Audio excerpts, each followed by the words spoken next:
Okay. Let's see.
Alright, looks like everything's working, which is good. It's better than earlier.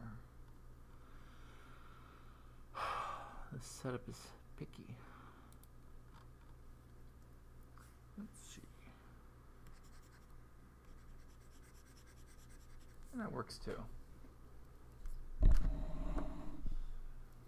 Alright, so I think a fun introduction that usually it's not a course that people take, but a fun introduction to computer engineering, or even more so for after you've taken an initial computer engineering course, or if you're just interested in some internal workings of a computer, is how computers do math, because everything in a computer is actually math. In some sense.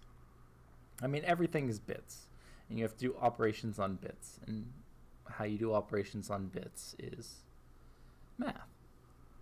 So understanding what a computer does, and kind of how this hardware has evolved, is a pretty interesting thing, and it's not all that complicated to understand. It's actually a lot more simple than a lot of people make it. But it requires understanding really three things. So let's see. Maybe I'll write in red. So, number one, it requires understanding number systems. How you represent something in a computer is, or not just in a computer, how you represent numbers and then how you represent them in a computer is, foundational and prerequisite knowledge to designing hardware. You have to have a solid foundation, a consistent foundation for what you're doing before you can build hardware to do it. You wouldn't start building a house without plans, so you wouldn't start building hardware without a number system. And so we'll go into two different number systems. We'll go into decimal, because that's what we know, and we'll go into binary, which is what a computer sees. Now the second thing, which is where we start getting more, where we start, seeing some more interesting things, is we have to understand a little bit about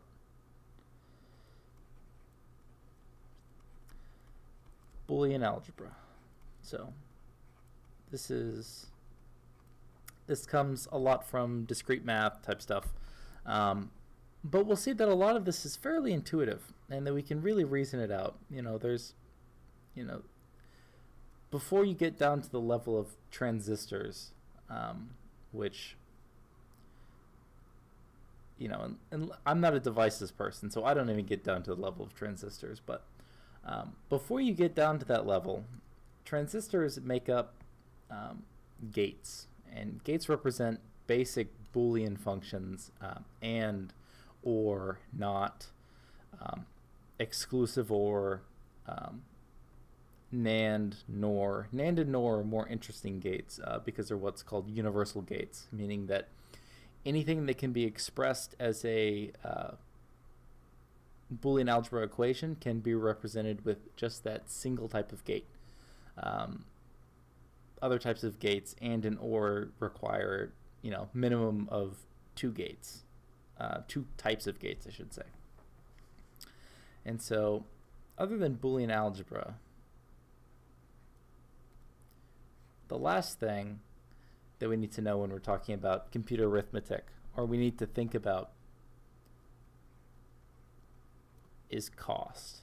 And this is going to be a very big thing, because this is cost not only in the sense of,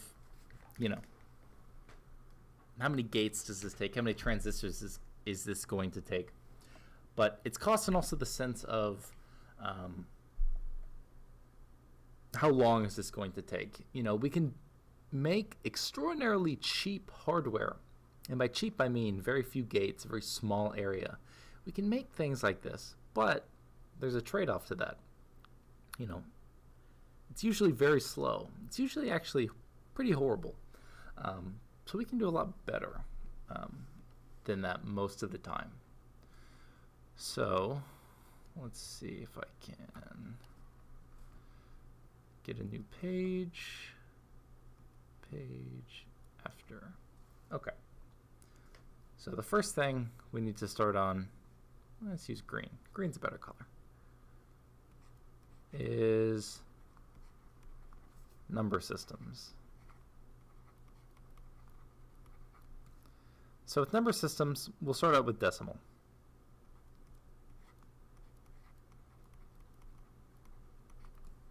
So everyone knows decimal numbers, 327.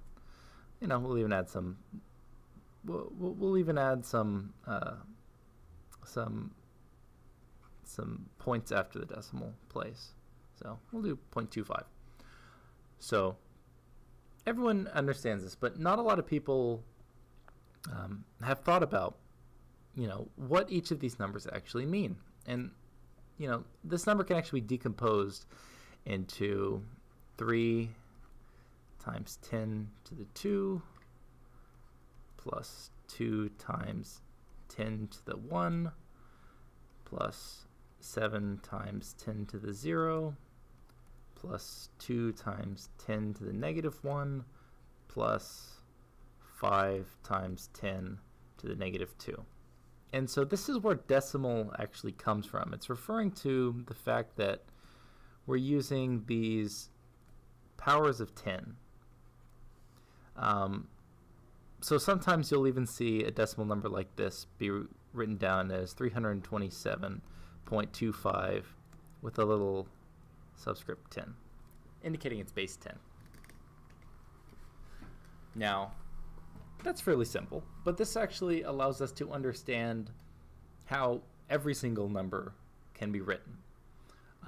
So it's fairly intuitive if we move to something like binary, how that's going to work out.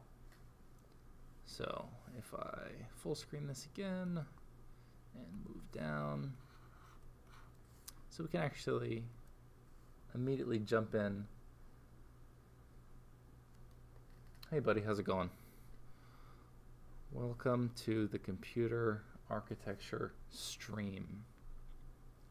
#1 computer architecture stream on Twitch, guaranteed. Anyone says otherwise, they're lying. It's not true. Okay. So like I said, the next thing we can move on to is binary. So why do computers use binary? They use binary for a very simple reason. It's because you can only represent on and off states with transistors, because everything else is inconsistent. So when you're making a switch, you can think about it like rolling a a ball up a very smooth hill. So you're gonna have this hill going up, and you're gonna have this terribly drawn ball on the top of this hill. Now, you can think of this as being two sides of, or two positions of a switch. And so here you'll have 0, here you'll have 1. And so up here, you could say, okay, well, why can't I represent, decimal numbers just immediately as decimal numbers in a computer? And it's pretty easy to reason, because even though you have this, you can put the ball at any point on this hill, it's going to tend to a certain direction, and it's, exactly where it is on this hill, it's hard to know. And you might even have this point up here at the very top where the ball can technically balance. And usually that's called metastability, because it can be stable, but any slight change in anything, there's something called crosstalk in DRAM, and in memory systems there's this thing called crosstalk, where basically different parts, when they're being read and written to in DRAM, they have this thing called crosstalk, where they actually interfere with one another, and it can cause values to get messed up in DRAM, just because of the straight capacitance. So we want to basically use the two states with transistors or with switches that makes sense, because if it's a 0, we know it's a 0. If it's a 1, we know it's a 1. So that's why we use binary in computers, because that's all we can actually represent with certainty. Now, just like we saw above in decimal, binary works exactly the same way as far as following this rule of powers. This is not something special to decimal. This is just basic number systems. So if we're talking about binary as a number system, if we write down something like 1, 1, 0, 0, 1, and even decimal in binary, dot, 1, 1. We can expand this out into the same kind of powers. So, this place here is always going to be to the 0th power, and so we have 0, 1, 2, 3, 4. So this time it's just going to be 1 times 2 to the 4th plus 1 times 2 to the 3rd. These are both zeros, so I'm going to ignore them. Plus 1 times 10 to the 0, or oops, that's wrong. Times 2 to the 0. Plus 1 times 2 to the negative 1, plus 1 times 2 to the negative 2. And so, 2 to the 4, that's just going to be 16. Plus 2 to the 3 is 8. These are both zeros. And then we'll move on to this bit right here. So 1 times 2 to the 0, that's just going to be 1. Now, 1 times 2 to the negative 1, 2 to the negative 1 is just 1/2. And then 2 to the negative 2 is 1/4. So if we add this up, we're going to get 16, 24, 25, 25 and 3/4. So 25.75 is the same thing as this binary number up here. So that's a little bit about how number systems work. Now, these are, of course, unsigned. When I'm talking about this type of binary right here, this is an unsigned binary number. And what I mean by that is that and the way I've defined this so far, there are no negative numbers. You cannot represent a negative number. And so that leads us to a very interesting question, which is, well, how do we define negative numbers? Negative numbers are quite useful. especially if we're subtracting or we want to subtract. And, you know, typically if we're writing a program, we want to subtract. And not just mathematically we want to subtract, but subtraction is something that is useful for many different operations. So we can think of, if we have something like a loop. So let's use blue now. So if we have something like a loop, and so we'll just define a loop right here, and we're going to have some instructions here, some instructions here, some instructions here, and then down here, you know, we want to go to loop, right? So at some point back here, like in any for loop, you don't have to define that you want to go back to the beginning, but in assembly, there's no such thing as a construct of a for loop. So you have to specify things like this, and these are called branches. And so we want to go back to this location. So there's something in a computer called a program counter, and that keeps track of the order of instructions you go to. So if we say that, you know, just being very, very general here, if we say that this is some number n is the value of this PC at this point, and then, which is the program counter, and then this go to is a position of n, say, let's say +4.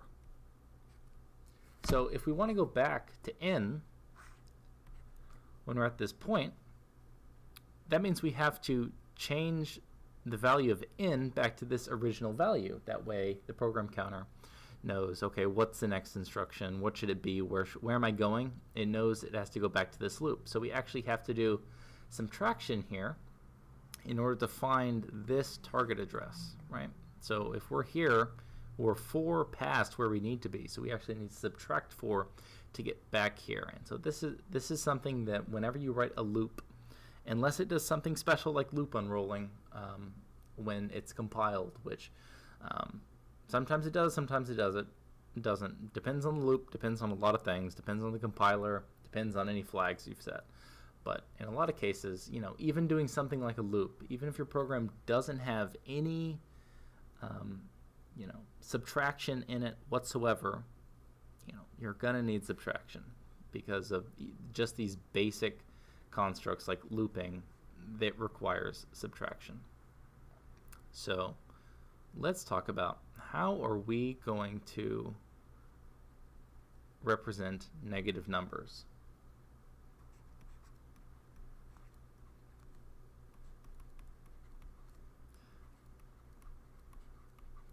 So negative numbers are, they can be a little bit tricky of a thing in binary, but we'll see that it's actually not that hard.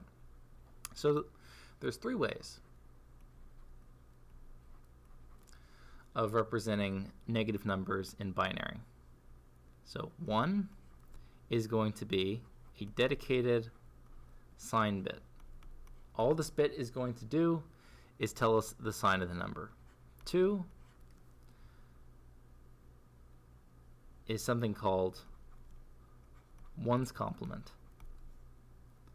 And then 3 is something called 2's complement. And we'll see how these work in a little bit, and what we actually mean by 1's complement and what we mean by 2's complement. So that's best done by writing out an example, because then we can see the motivation for using something like 2's complement. So this is pretty basic stuff, but it can be fairly interesting. So let's go to a different color. Let's use this. Let's use orange now. Okay. No, let's just go back to black. So let's go through a 3-bit binary number.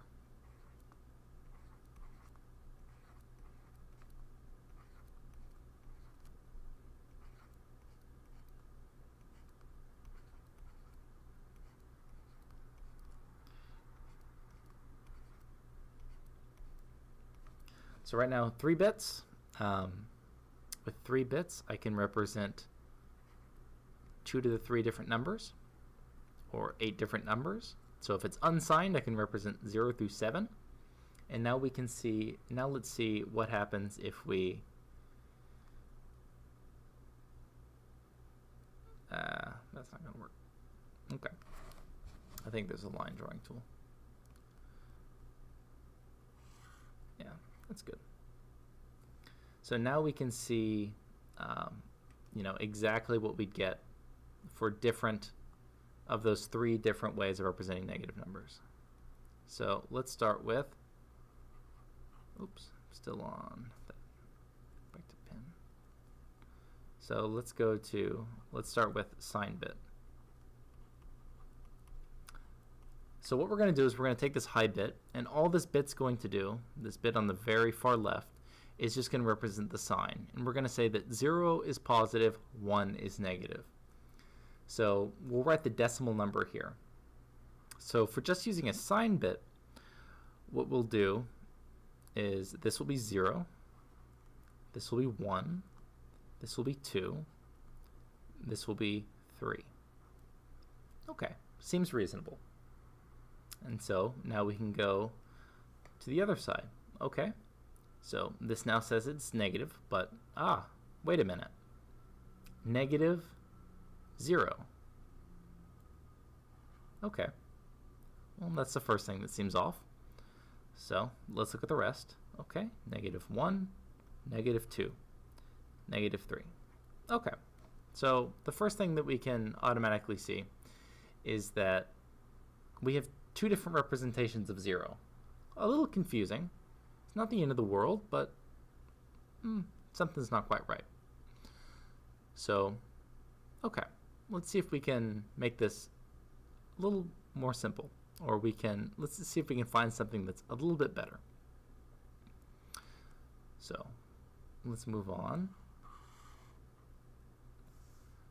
to the next one. Okay. So, the next thing we're going to do is 1's complement. And so all we're going to do in 1's complement is we're going to flip the bits for negative numbers. So if it's a 1, it's going to be 0. If it's a 0, it's going to be a 1. So for this right here, if we want to represent this number, or what this number is in 1's complement, it's just going to be 0. Oops. Okay. Here, same, 1, 2, and 3. So we see that, we start out exactly the same. But now, the way 1's complement works is that if we flip all the bits of these numbers, we should get their negatives. So we can start with 0. So if we want to get the negative of 0, we flip all these bits. And so, okay, what do we get? We get 1, 1, 1. Because if we flip all the zeros to 1s, we get here. So this is negative 0 over here. Okay, not great. We have a negative 0 again. That's okay. We'll fix it. We'll fix this. Okay, so the next one. So this right here, 1. So for negative 1, we're going to flip all these bits again. So it's going to be 1, 1, 0. So 1, 1, 0. That's going to be our negative 1. And then so on and so forth. So 0, 1, 0 for 2 is going to turn into 1, 0, 1 for negative 2. And then 0, 1, 1 is going to switch to 1, 0, 0 for negative 3. So we see a couple differences. We're still representing the numbers from negative 3 to 3, but we're still representing 0 twice. Yeah, so it's a little off right now. Something's not quite right. So let's go on to what all computers use now, which is 2's complement. So 2's complement is the gold standard. This does everything we want it to do. And we'll see why in just a second. So what 2's complement says is we're going to take 1's complement, but after we flip those bits, we're going to add 1 to it. And then we'll just see what happens. So for all the positive numbers, it's going to stay the same. So it's going to be 0, 1, 2, 3. Now, what we're going to do is we're going to see what happens when we flip the bits and add 1. Okay, so let's see. So if we take 0 and its representation 0, 0, 0, and I'll just do this quick little example down here. If we flip all the bits, this is going to go to 1, 1, 1. And then if we add 1 to this,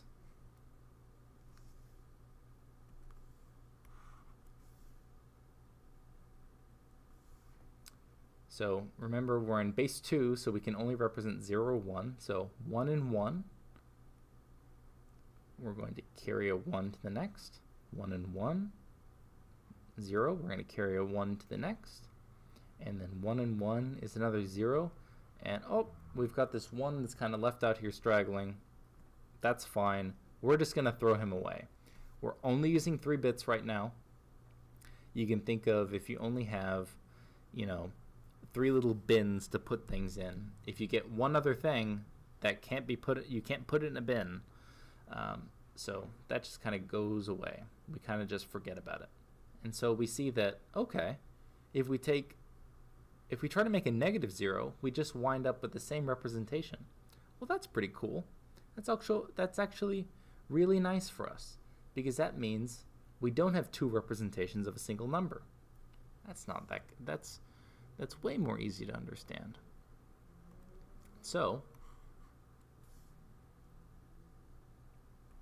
we can go through the rest of these. Okay. So right here we see this number. Let's just start with 1. So if we take all these bits, flip them, and add 1, we're going to get 1, 1, 0, plus 1. And so that's going to give us 1, 1, 1. So now 1, 1, 1 is going to be negative 1. All right? And so we can continue on with this and prove every single one of these, but it's a lot faster to just recognize that these are counting in a certain order. They're counting down. So this is going to be negative 2, negative 3, and 1, 0, 0 is negative 4. And so we'll actually show why this is the case in just a little bit. And it's actually pretty clever. So when we have something like this, 2's complement, the number system that we had changes now. So instead of being this number system where it's just a power, right? It's just, it's base 2. So it's every single place is 2 to a power. So something like 1, 1, 1. When we were still doing unsigned, this would just be the same thing as 1 times 2 to the 2 plus 1 times 2 to the 1 plus 1 times 2 to the 0. And so this is just going to be 7. Right? So we're going to augment this a little bit for 2's complement to be able to represent negative numbers. And what we're going to do is we're going to say this first number out here, this is going to be negative, but it's going to keep the same weight that it did originally. So now we're going to have, for this number, it's going to be negative 1 times 2 to the 2 plus 1 times 2 to the 1 plus 1 times 2 to the 0, which is -4 plus 2 plus 1, which is -1. And see, now we can represent any positive or negative numbers with this system. But I haven't answered yet why it is we specifically use this system. So there's a couple things right off the bat that makes it semi-apparent. One thing is there's only one representation of 0, which is good. I only want one representation of 0. I'm sure most other people only want one representation of 0. So what else is there? I mean, if it's only one representation of 0, it seems fairly arbitrary. It seems like it could get a little confusing when we're reading it, but we could design a computer that would be able to handle it. But there's a more subtle difference. We'll see that math doesn't work very well with this sign bit and ones complement number system, with these sign bit and ones complement number systems. So why is that? So we can do that with an example. Okay. So if we take something as simple as, I don't know, let's say 3 plus 2. Or rather, 3 plus -2. Okay. So we all know that this should give us 1. And so we can test this out with the 3 different number systems and how basic addition works. So we'll start out with our basic sign bit number system, and we'll see how it works. So let's do this in red, because we already know it's going to be bad if I'm hinting at it this strongly. So if we do 3, which is 0, 1, 1, and we add -2, 1, 1, 0, let's see what happens. So we get 1, we get 1 and 1 is 0, we have a 1, we have 1 and 1, 0, and we have this 1 that we discard. So we do get the right answer with this. Now let's see 1's complement. Let's see if it breaks down on this example. So we have 0, 1, 1 plus 1, 1, 0. Actually, that's wrong. So 3 is going to be 0, 1, 1, but -2 is going to be 1, 0, 1 now. Okay. So let's see what happens when we add these two. So we're going to get 0. We're going to carry a 1. This is going to be 0 again. We're going to carry a 1. This is going to be 0. Well, this isn't quite right. We got 0 out doing this. Well, that's not right at all. So let's see if we can break sign bit again. So we've already broken 1's complement, so we can kind of discard that for the moment. We'll get to 2's complement in a second, but it's important that we try to, see where, if we can get any of these to fall apart with any example. And so let's see. We can do, something, let's see, fairly, what would be a great, not a great way, what would be a good way to break this? So let's try -2 and 2. Let's see what -2 and 2 gets us. Okay, so 2 is just going to be 0, 1, 0, and then -2 is going to be 1, 1, 1, 0. Okay, so I can already tell by inspection that this is going to work out. So let's try another one. We can tell that maybe if we try -1 and -2. So if we do 1, 0, 1 for -1 and 1, 1, 0, and we add them together, so what we should get ideally, is -3, because -1 plus -2 is -3. But let's see what we get. We get 1, 1, 1 plus 1 is 0, and this one kind of goes over here and we forget about them. So what we end up getting is a +2. So -1 plus -2 shouldn't give us a +2. So we've broken sign bit now. Now let's move on to the final one, 2's complement. And so we can do all those examples again. So let's see what happens when we do -2, which is 1, 1, 0, plus -1, which is 1, 1, 1. Okay. So this is going to be a 1. 1 and 1 is 0. We'll carry a 1. We have 3 1s here, so it's going to be 1, and then the remainder is going to go over here. We're only using 3 bits, so we're going to forget about them. And aha, we get 1, 0, 1. Now we already know from here 1, 0, 1, because we did this earlier, is -3. So just to clarify, this is -2, this is -1, and we're adding these together. And so, okay, so where sign bit failed, 2's complement still works. Okay. So that's good. So let's try the test where 2's complement failed. So let's do 3 plus -2. So 3 plus -2, and we're expecting to get 1 out. So let's see what we get. So we have 3, which is going to be 0, 1, 1, plus -2.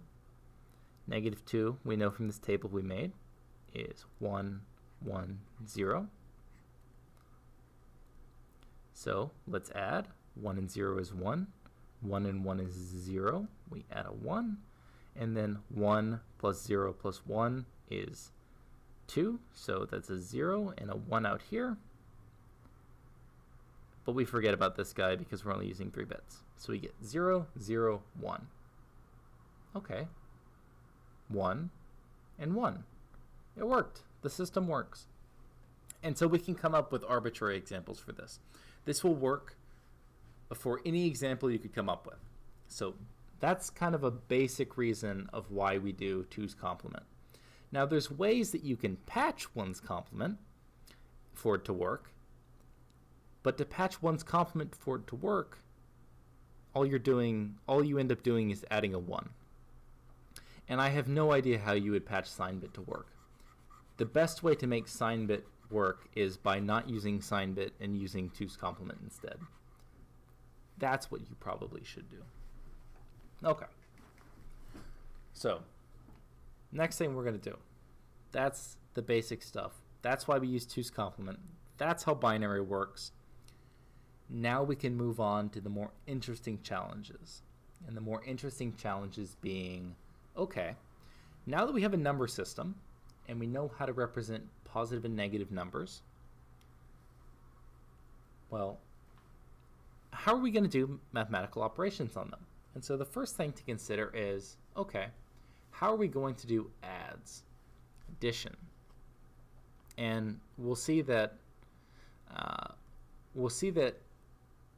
addition is the same thing as subtraction, as we saw there. We saw that if we added numbers in 2's complement, if we added a positive and a negative number, we got the correct answer. So, if we design a good enough adder, we're able to do both subtraction and addition with the exact same component. So let's see. So what color am I going to use for this? I'm going to use blue. I like blue. Blue's a good color. So let's talk about adders, right?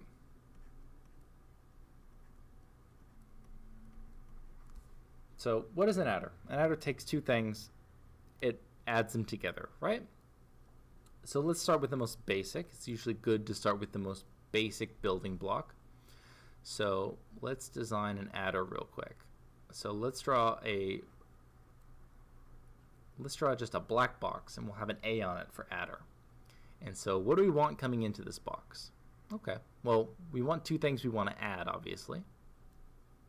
So we'll just call that A in B. And to be a little more general with it, we'll also add a carry in. That way that we can string these together as many as we want, and we can get as many sums as we want. So what do we want to come out of it? Well, we're probably going to want a sum, and we're probably also going to want a carry out, right? So if we add two ones together, and keep in mind that this is in binary, 1 and 1 together in binary is going to be 0, and we're going to carry out a 1. But we don't want to lose this. We don't want to lose that 1. We want to keep it around. So we need this carry out for that exact reason. Pretty simple. Pretty simple to understand. Now, in a lot of early electrical and computer engineering classes, what they teach you is, okay, well, let's go through all possible inputs of, you have 3 inputs, so all possible inputs would be 8 different states.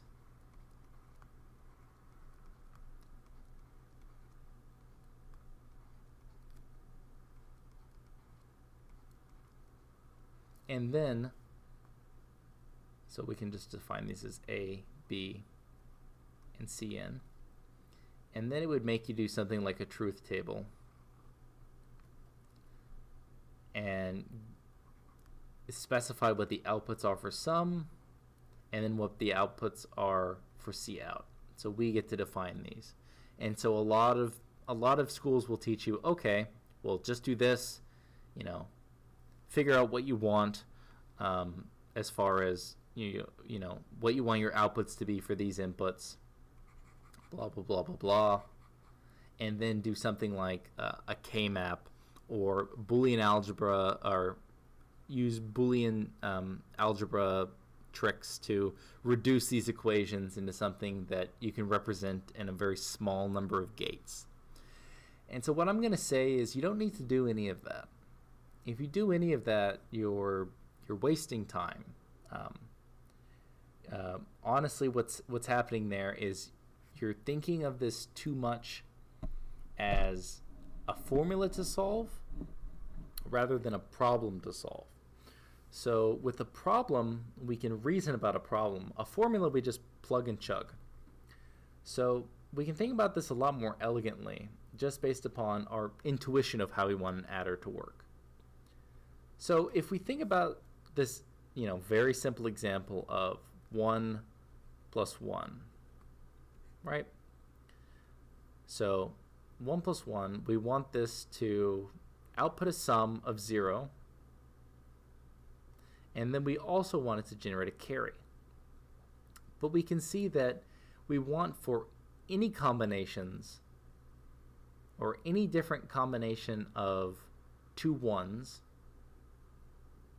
we want to generate a carry. And so that can be A and B both being 1, that can be A and Cn both being 1, that can be B and Cn both being 1. All we care about is that we have 2 of these that are both 1. So that's the first thing that we need to think about. The second thing we need to think about is, how do we get a sum? Now, a sum is, is fairly simple to also think about. So basically, we want an odd number of these 3 inputs to be 1. So that means that, if we have A, B, and Cn, it can be 1, 0, 1, or sorry, it can be any of these. Let's see. These are the only ones. Only these 4 will actually generate a sum because there's an odd number of 1s in them. So that's our main goal. So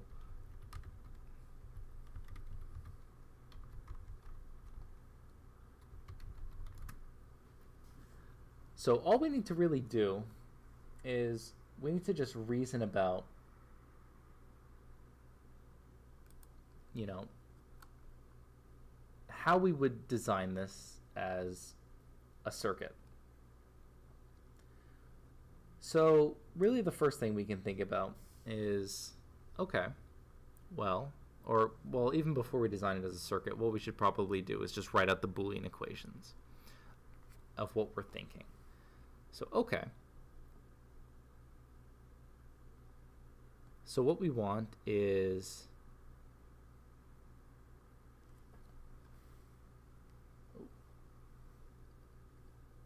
oh, something's not working.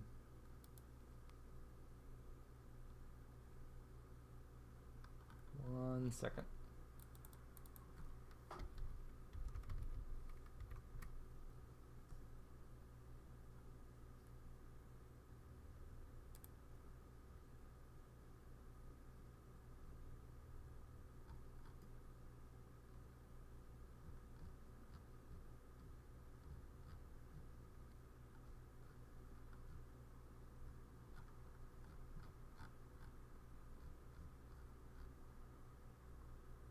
Okay, there we go. So basically what we can think about is, okay, so for something like a sum, we want either A or B to be 1, but not both. So that's going to be A exclusive ORed with B, right? So this just means that either one but not both. And so the next thing we want is we want this also to be exclusive ORed with Cn. So this means that we want only an odd number of A, B, and Cn. And so we can just define this as our sum. So then we have to figure out, okay, so what do we want for our carryout? Right? So we can do the same kind of process in there. So we know that we want to generate a carryout if A and B are both 1. So we can do A dot B are both 1. Right? However, we also want to generate a carryout if we have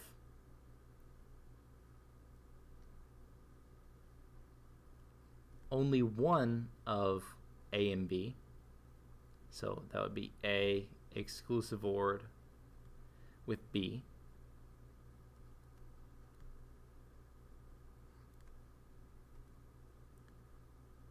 And that carry in. So all this basically says is we want A and B to both be 1, or if we have one of A or B, we also need Cn to generate a carryout. So that's all that is saying. Probably a little difficult to follow, but if you have any questions, just let me know. So then we can start actually looking at what this circuit is actually going to look like. So we can do a quick little sketch of what this is going to look like. I'll do it in black, just for the contrast. So we'll use 2 input gates. So there's a concept called fan in and fan out when you're talking about gates. So when you're talking about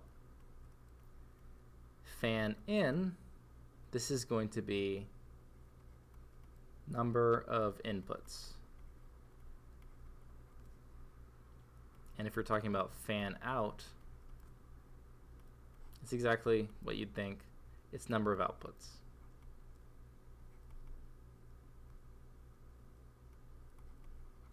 Now there's something called limited fan in and limited fan out. And all this basically means is you can't build a gate that has an infinite number of inputs. You can't build a gate that has an infinite number of outputs. So you're limited physically by those constraints. So it's important to keep that in mind when you're designing these things. So in a very simple example, we can just use 2 inputs. Two inputs is, it's easy. It's very simple. It's also very fast. The more gates you actually add,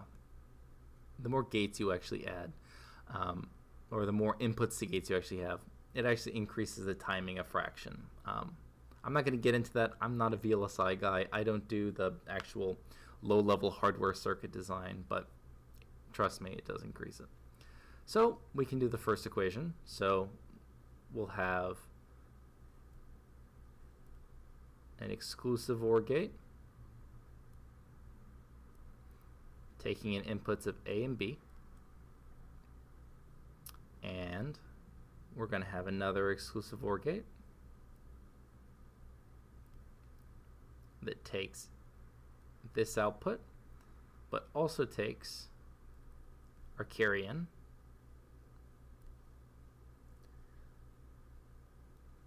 then we can move out. Okay, I'll do the output too. So this is our S. That's our sum. All right, pretty simple. And so then we can start working on what we want for our output, for our carry. So for carry, it's just as easy. So this time it's going to be an AND gate. And we'll just draw a line here for B and A. And we'll feed that forward.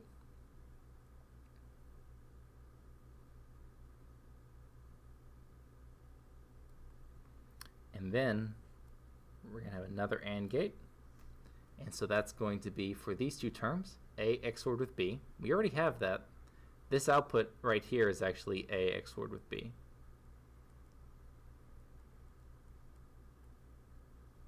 So we can just kind of pull that down. And then we want that ANDed with CN. So CN's right here. And we can kind of move that over. So then what we want to do is we want to OR these terms together.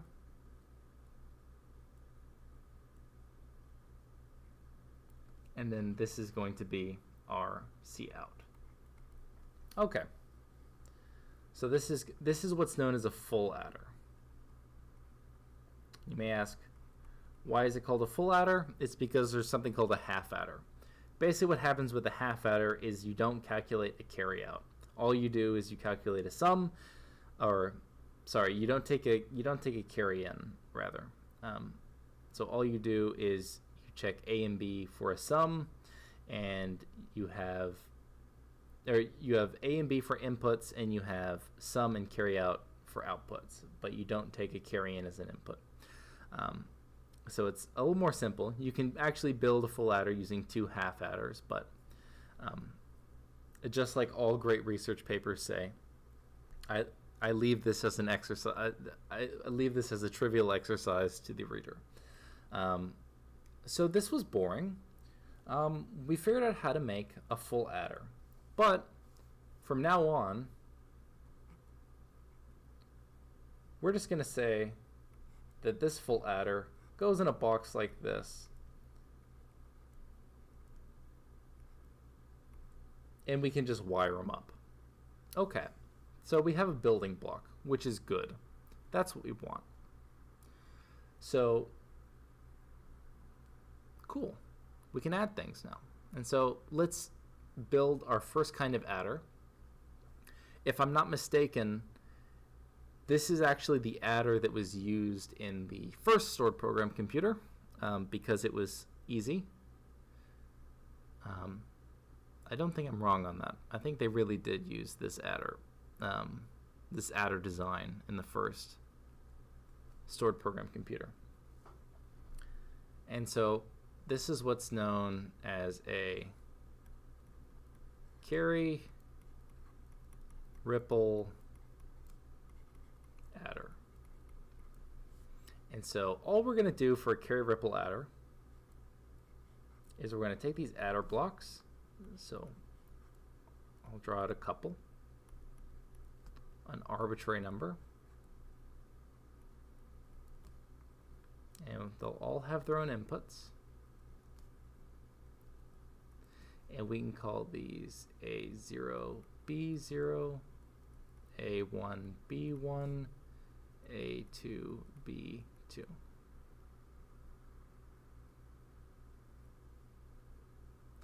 And then they're all going to have a sum. So S0, S1, S2, and then they're all going to have a carry in, C in 0,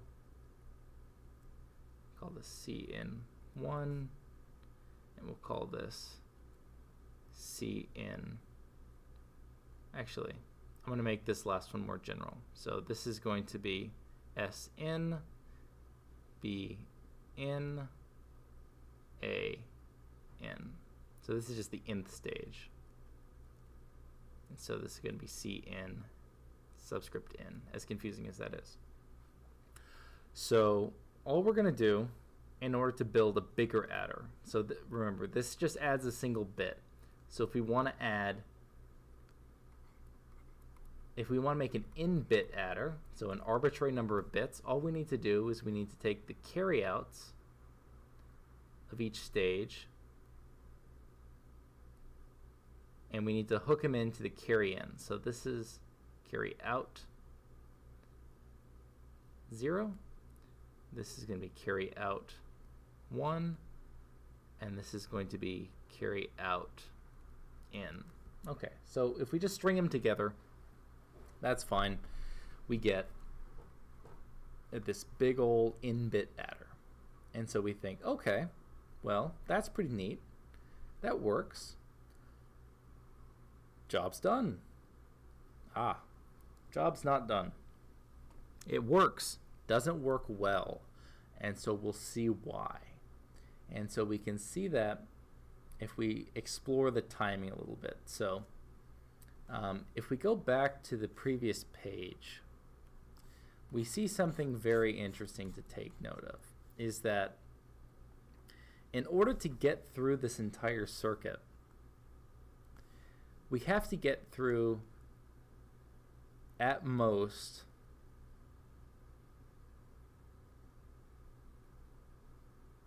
actually, this first one's wrong. In order to get through this circuit, no matter which path we take, it's going to take us, we'll define this tau to mean gate delay. And so each of these gates has a certain delay, and we'll define that as a variable. And so no matter which path we take through this circuit, I'm going to hit 2 gates before I get to the output, right? So that means I have 2 gate delays before I actually, I generate this carry out. And so why is that a problem for us? So let's see. So that means that if I have an in-bit adder, I have to wait on the previous n-1 stages to all generate their carry out before I know the answer is finished. Because I have to wait 1 gate delay, 2 gate delay. Okay, my carry out is done. It goes over here. 1 gate delay, 2 gate delay. Okay, my carry out is done. Before I get to finally in, where I wait 1 gate delay, 2 gate delay, and then I'm done. So this has a cost associated where we have, it's a linear cost. So it's actually 2 in tau is going to be my delay for this circuit, which, it seems like it's okay, but we'll actually see that compared to what we can do, this is actually pretty horrible. We see that,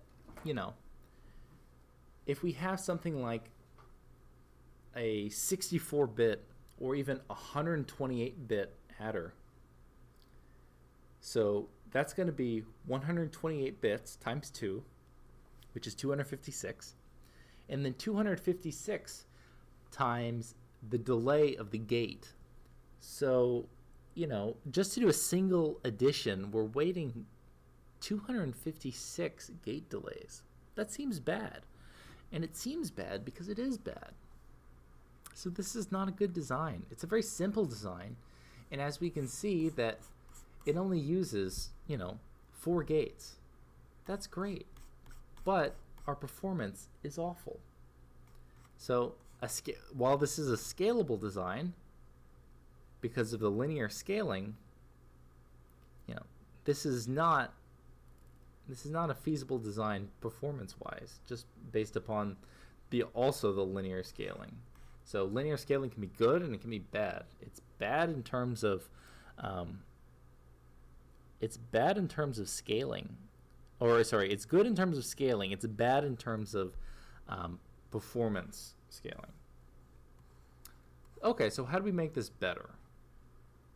Well, the first thing that we can kind of think of is, okay, if we knew if we were going to generate a carry or not, then we'd be able to complete some of these stages early. Because, if we knew there was no carry coming in, we could generate, just the sum and our own carry out, and we wouldn't have to worry about getting some surprise bit come in that we weren't expecting. So that leads us to another design that we're going to shake it up a little bit. And so that's going to be something called, I'll use green this time. That's something called a CLA, which is a carry look ahead adder. All right. And so it does exactly what it sounds like. Carry look ahead adder is just going to we're gonna use this to kind of predict whether or not we're going to need any information from the stages before us before we compute our own sum and carry out. And so how do we do this? So it's fairly simple, but we have to define a few things first. So two new terms, P of I and G of I. So P of I is going to be propagate. G of I is going to be generate. So we're going to use these as a convenient way of representing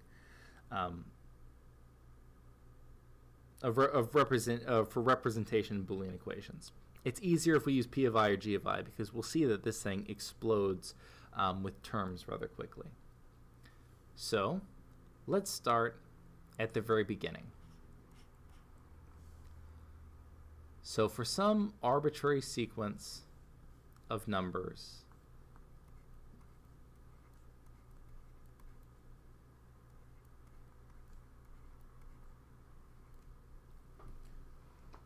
the first thing we need to know is, okay, I just care about these two guys right here. These two guys, only thing I care about. So what is going to make these two numbers generate a carry? So for G of 0, it's only going to generate if A and B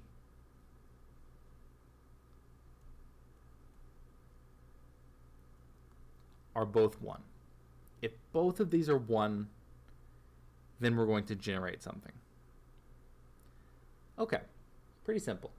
Now, when are we going to propagate something? Okay, so we're only going to propagate something if A or B is 1. Alternatively, you can do A exclusive or B. It doesn't matter. whichever gate you want to use. If you want to use an OR gate, use an OR gate. If you want to use an exclusive OR, you can use an exclusive OR. All that it matters is that either one or both of these are both 1. And we can see that in a quick example. So for generate, it's pretty easy. They both have to be 1 in order to generate a carry out. Now, for a propagate, if it's 1 and 0, then if we have a carry come in, and if this adds a 1 here, that means that this is going to be 0, and it's just going to propagate this 1 to the next stage, right? It's going to carry it out to the next stage. And the same thing happens if they're both 1. If they're both 1,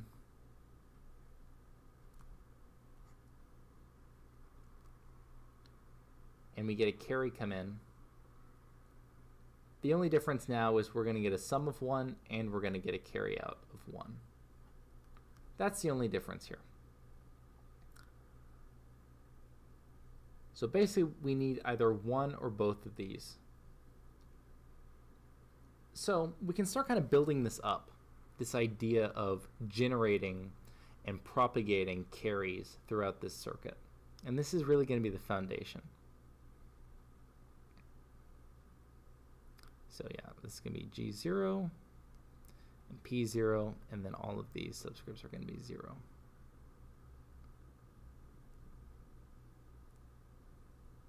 Now, what we can do as far as writing whether or not we're going to have a carry, so our first carry is going to be dependent on, we'll call this C1.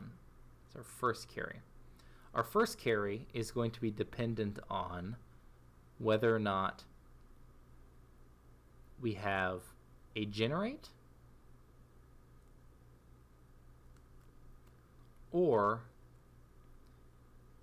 we have a propagate and a carry in. So for the first stage, we don't have a carry from another part. This is just coming from someplace else. So we can call this, you know, our C1. Okay. So we can look at, well, what do we do for our next stage, C2? Okay. Well, we can use the same idea to build it again. So this time, for our next stage, it's going to be whether or not we generated in this stage. So we generated in stage 1, or we're propagating in stage 1, and we had a carry from C1 now. And we can do this an arbitrary number of times. So for C3, it's going to be exactly the same. It's going to be if we generate in this stage, or we propagate in this stage, and we generate a carry from the previous, C2. And so what we see here is something very interesting, and it's very important for computer architecture as far as making a very fast circuit. So we can actually substitute this C1 in here, this C2 in here after that, and we can expand this out. And so let's see what happens when we expand this. So what we end up getting is, for this last stage, we need a generate. Okay, that makes sense. Or we need a propagate in P2. But this C2 term, we have to substitute this in. So for P2, we're going to substitute in G1 ORed with P1 We have something else, C1. C1 we have to substitute in again. So in here, this is going to go G0 or P0 Cn. And so we can end up rewriting this as many times as we want. I think I'm missing, yeah. Okay, yeah. So we can go on infinitely, but we see that this term gets bigger and bigger and bigger and bigger. And so what ends up happening here is we can reason this out a little more. So we're going to get a carry out 3 if we generate in 2, or if we propagate in 2 and generate in 1. So it's going to be G2 or P2 G1, or it's going to be if we propagate in 2 and we propagate in 1, but we generate in 0, or it's going to be if we propagate in 2 and we propagate in 1 and we propagate in 0 and we have a carry in. And so here's where we get to the most important part, is that we get this big term here. However, this can be represented in only 2 layers of logic. And so what I mean by that is that the entire time to compute this in-bit carry look-ahead adder is only 2 tau, tau being the gate delay. So compare that to 2 in tau. Oops, I did pi. So yeah, compare that to 2 in tau. So this is for our carry look-ahead adder, and this is for that carry ripple adder. Massive improvement. Massive. Linear versus a constant, you're never going to beat that. That's really good. That's really nifty. I don't know why I erased that. I don't need to erase that. I can leave that there. Okay. However, this comes at a cost. This comes at a big cost, actually. So what cost is that? Well, take a look at these terms. These terms get bigger and bigger and bigger as time goes on. So what happens when you get to, say, a 64-bit adder, where you're at G63? So for a 64-bit adder,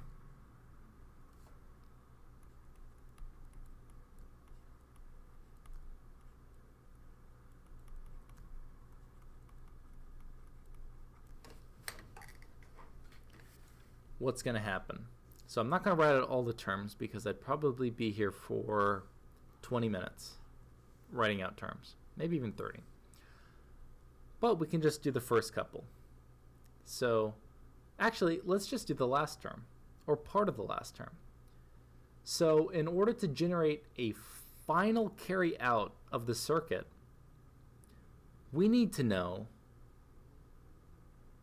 that we have a propagate in P63 or in P62 and in P61 all the way down to P0, and we need a carry in. So basically we're going to have 64 inputs into an AND gate. So if we drew an AND gate, we're going to shove an entire handful of spaghetti into the back here. Now, no one's going to do this because I don't even know if a 64 input AND gate is possible. I'm going to say that it's absolutely not possible. I'm going to say that the fan-in, you're going to have limited fan-in, and you're not going to be able to do a 64 input. So you're going to have to synthesize a 64 input AND gate with multiple gates. Not that great. So So I misspoke a little bit earlier, I just realized. So I said this was 2 tau. So it's not quite 2 tau because you have to calculate the or do you do that automatically? So your generates, you automatically, nope, never mind. I was right. Never mind. Okay. So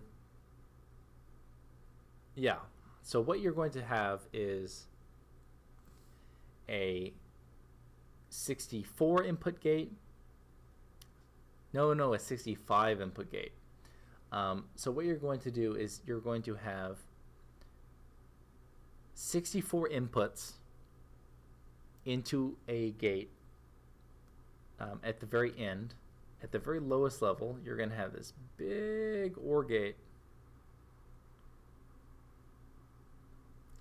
with 64 inputs, each coming from AND gates that have 64, 63, 62, 61, all the way down to 1 input. Right? So, very fast design, but ultimately not feasible.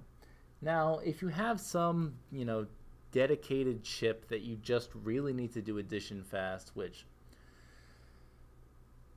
I guess there's probably some application where you need that, maybe. Okay, sure. Have a ball, have fun, go for it. This was considered to be a very good design for adders for a long while, or at least versions of this. So you can limit the number of propagates you have if you want to control the fan-in a little bit more. I won't get into that in this just because, I don't know if anyone actually cares. But we can, at least glance at what the most recent architecture looks like. So I'm going to need a ruler for this because I need to draw some lines. So the more recent architecture that's probably used in modern processors today.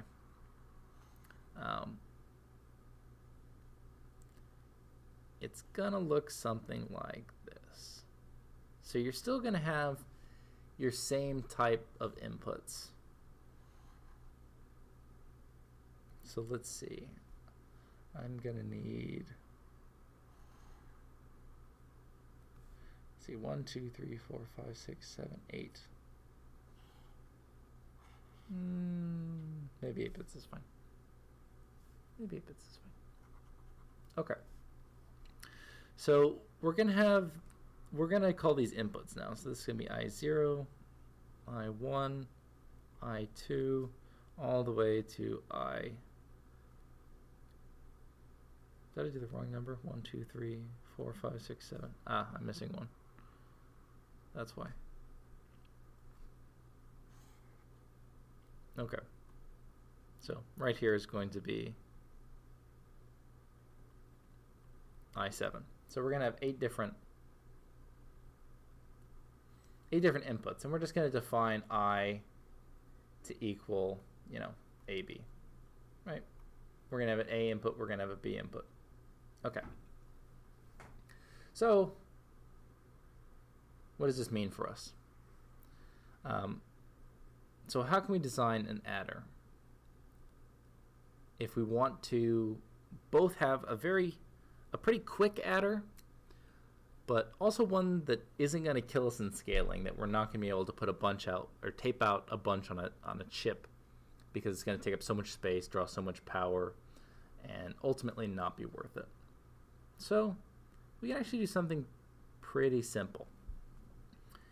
And this is going to be a Kaj Stone parallel prefix adder. Big name, right? It's pretty much the most popular, or it's not the most popular. It's the fastest of this type of adder you're going to get. It's a very unique design compared to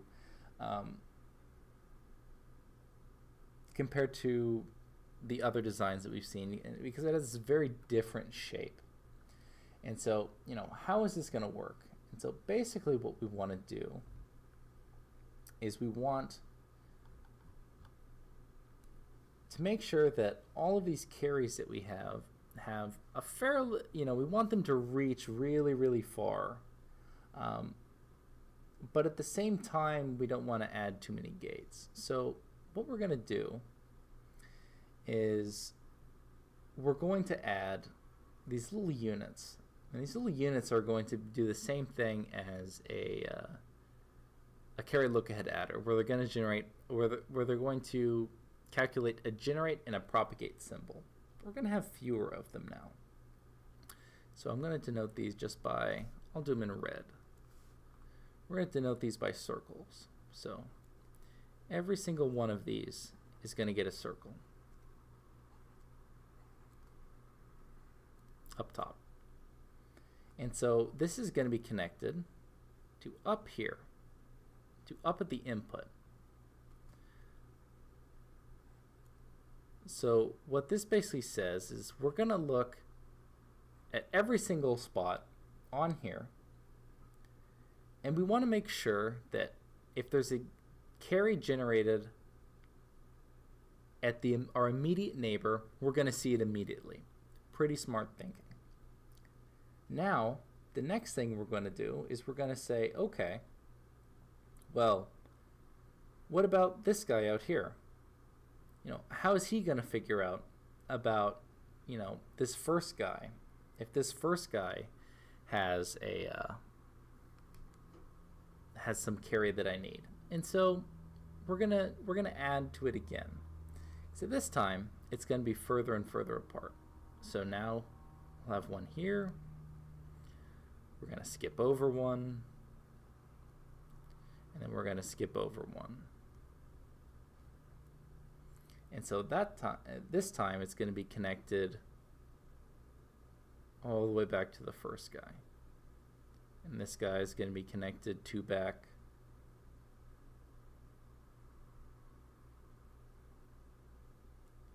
And then this guy is going to be connected two back. Okay. So we've got this interesting design going on. And so, what's next? How much further are we going to go? Well, now we're going to skip over 3 this time. And we're going to do the same thing. We're going to carry all the way back to the beginning. And same thing right here. We're going to skip over 3. 1, 2, 3. And we're going to go all the way back to this beginning. And so basically what's happening here is we're trying to limit this delay that we're getting all the way over here. And so what eventually is going to happen is, if I'm not mistaken, is that right here, this guy is going to be connected.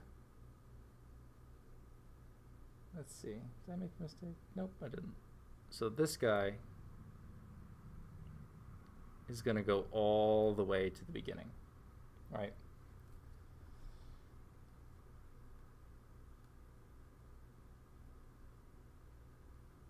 Oh, actually, no. That's not true at all.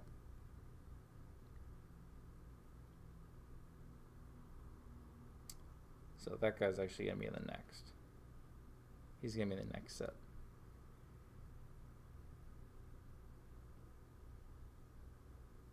He's going to be on the 8th. I can just pull it up. So that's a sparse one. Is there any better? Let's see if I can just pull up Cogstone adder. I'm sure it's much better if I pull it up than if I actually try to draw it. Okay, let's see. College Stone Radix 2. Where's a simple one? Here's a simple one. Okay.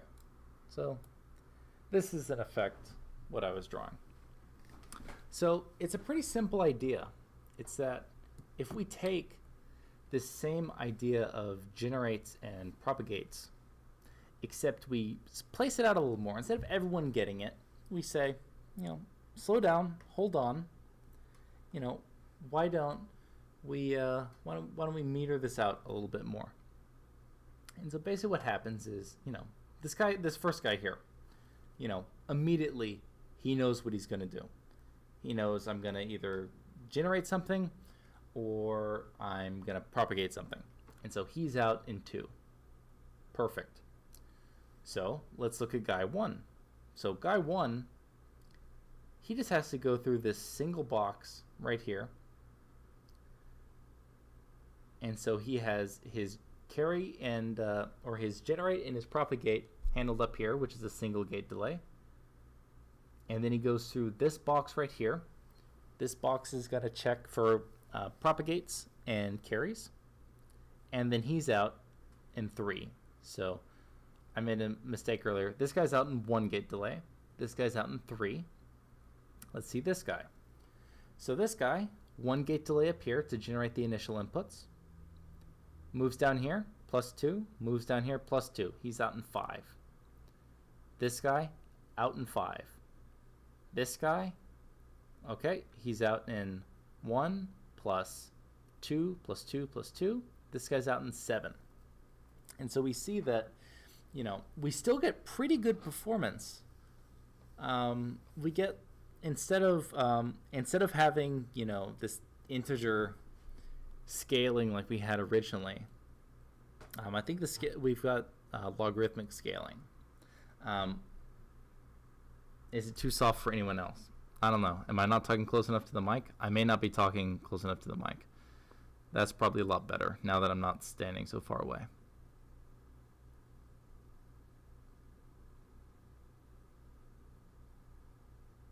But yeah, that's the basic idea behind a parallel prefix adder, is that you can think of any of these little diamonds right here as the that carry look ahead portion that we saw earlier.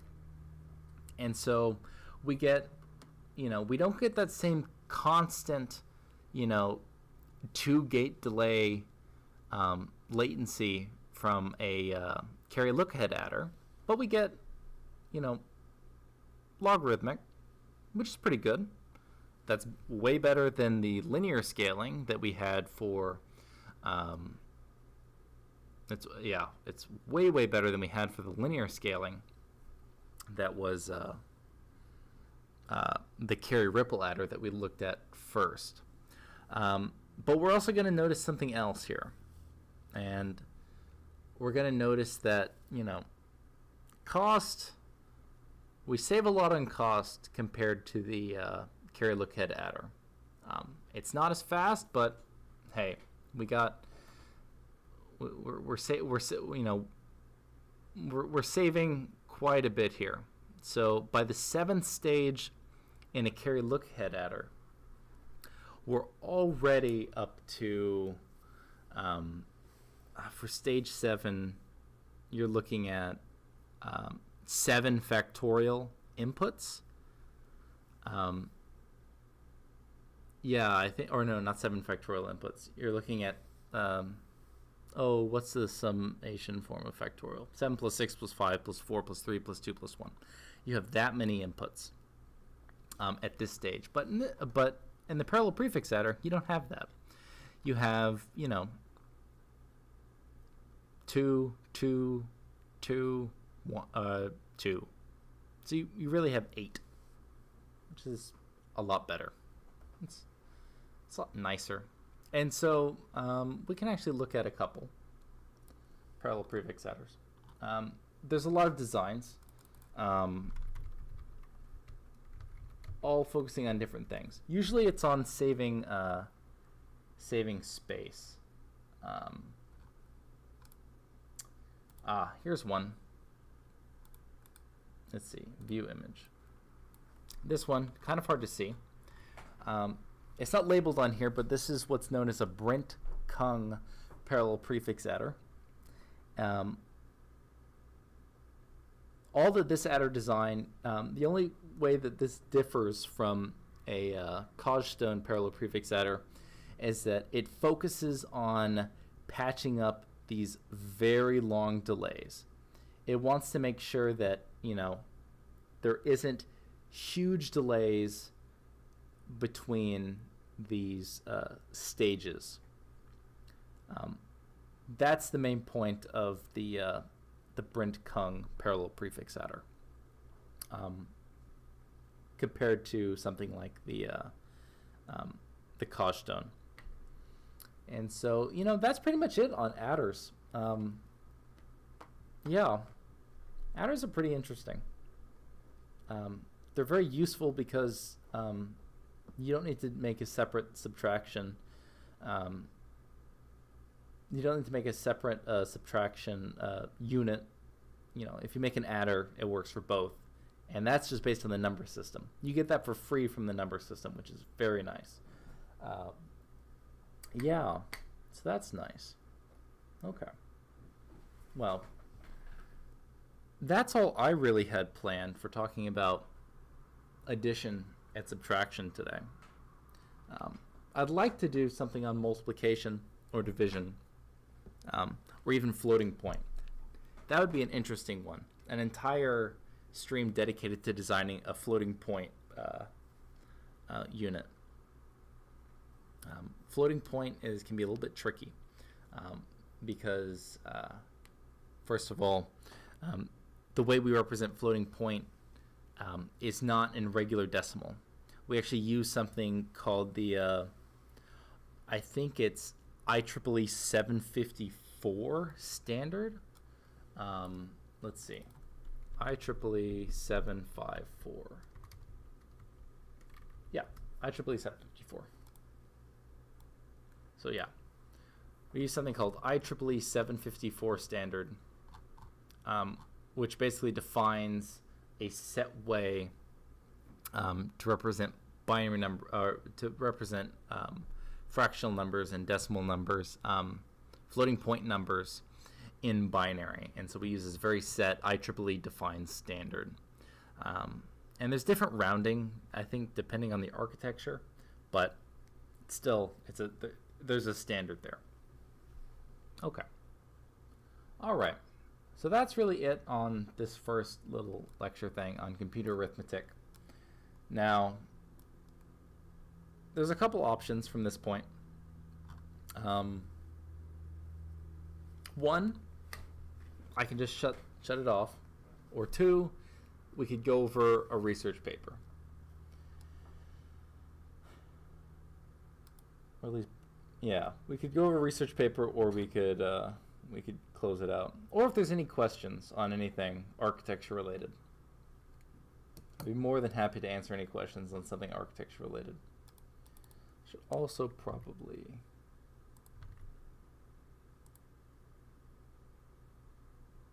see if I can do this.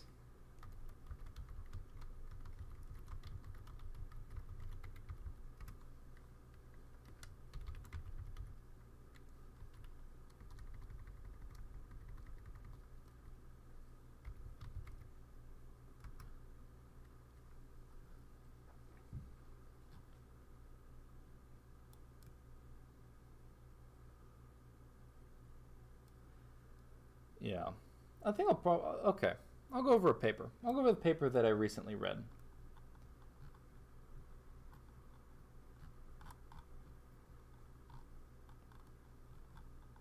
Yeah, we can go over the most recent paper that I read, which was, what did I read? What was it on? I remember. It was on rowhammer. Rowhammer is an interesting attack. It was on a, basically what happens with rowhammer is you write and you read from the same address a ton, and basically in the hopes that you flip a bit of a neighboring piece of DRAM, which is pretty interesting. You love math. You're in the wrong stream, man. I'm not a mathematician. I only do math related to computer architecture, which means I can divide, multiply, and add. I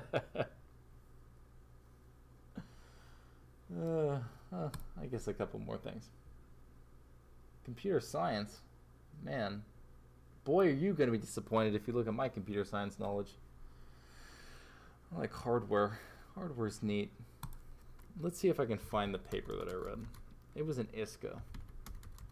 I know where I can find it. I can find it on my lab's Confluence page. Characterizing the runtime of... Nope, not that. Reading group. Paper summaries. Paper summaries. No, no police. Hey, I wasn't bullying CS. Listen, I have nothing... Listen, some of my friends are computer scientists, so I can say that. Let's see. Security. Practical memory safety with REST. No. Mobilizing the micro-ops. No. Hiding intermittent information leakage with architectural support for blinking. No. Where is it? Oh, mitigating word line crosstalk using adaptive counters. There it is. I'll download it. Let's see. Save file. Alright. I'm going to move this off so you don't see my messy directories. File. Annotate PDF. Discard changes. Open. ISCA 2018. Alright. We're in business. Mitigating word line crosstalk using adaptive tree counters. Alright, now we're getting into the cool stuff. Now we're getting into security stuff that I care about. Those adders and everything from before, they're gone. They're not going to hurt you ever again. Trust me. You never have to think about them. Don't think about them. Stop. Okay. So, mitigating word line crosstalk using adaptive tree counters. Hey, Alex Jones wrote the paper. Nice. That's pretty cool. I didn't know he was in the electrical and computer engineering department at Pitt. Nice. Listen, if we found out anything today, we found out that Alex Jones is way more talented than what people give him credit for. Turns out he's probably a pretty good architect. Where's he from? Let's see. Computers. Okay, so he's from. Oh, he's an electrical and computer engineer. Apparently, all these other guys are computer scientists. The one guy on this paper out of the three that's an ECE guy is Alex Jones. Nice. All right. That's pretty neat. Okay, so let's look more into this paper.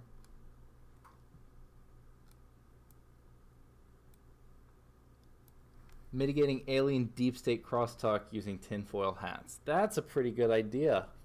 I could get a paper out of that. I could get a paper in a top conference out of that. I'm stealing that idea. That's mine now. Look for it in... I'll use a hardware software thing. Look at an ASPLOS 2019. Okay, so starting out. DRAM technology scaling has the undesirable side effect of degrading cell reliability. Yeah, you write to things, it's not, they're gonna degrade. Sounds good. What else you got? Okay, the malicious exploit of this crosstalk by repeatedly accessing a row to induce this effect is known as row hammering. There's actually a really cool paper that deals with row hammering, and this is what they do. What they do is, say you have, in RAM, you have a bunch of bits here, and say this one is some security bit that keeps you from reading, all of this other data, right? So it turns out what you can do with row hammering is, turns out if you have access to something that's, very close physically to that location, what you do is you just write the heck out of this thing. Yeah, I know I said it. I said heck on stream. You just read write this so much. And what happens is, sometimes, with a fairly good reliability, you can actually flip this bit. You can flip this bit from a 1 to a 0 to a 1, just because DRAM is not great. So what this basically means is, it doesn't matter that, oh, wow, look, it says that my stuff is secure. No, someone could just read really, really close to your stuff, and then they can flip that, that privacy protection bit, and then they can read all your stuff. See? Now you're scared. Now you're realizing that there's a little more to this security thing than meets the eye. Security's scary, man. I learned that recently while looking into all this stuff. Security's pretty spooky. All right, let's go forward. Where are these guys from again?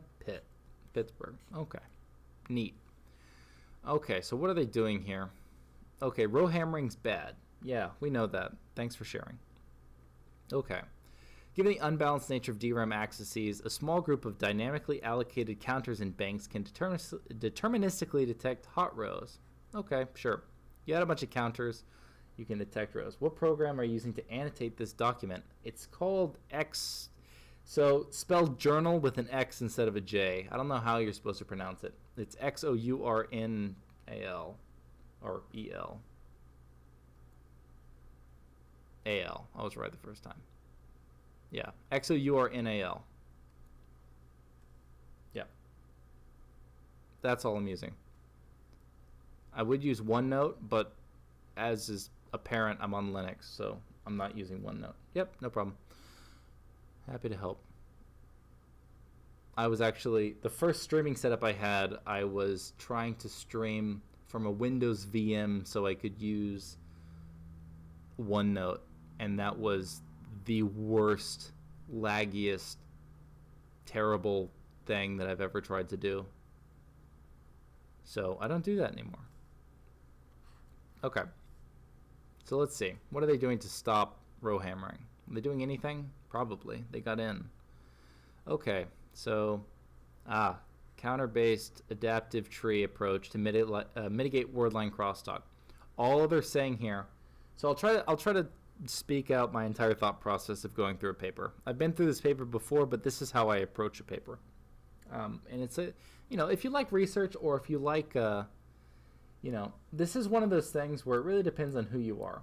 Personally, for me, I like to see I like to know what's going on in my computers. I like to know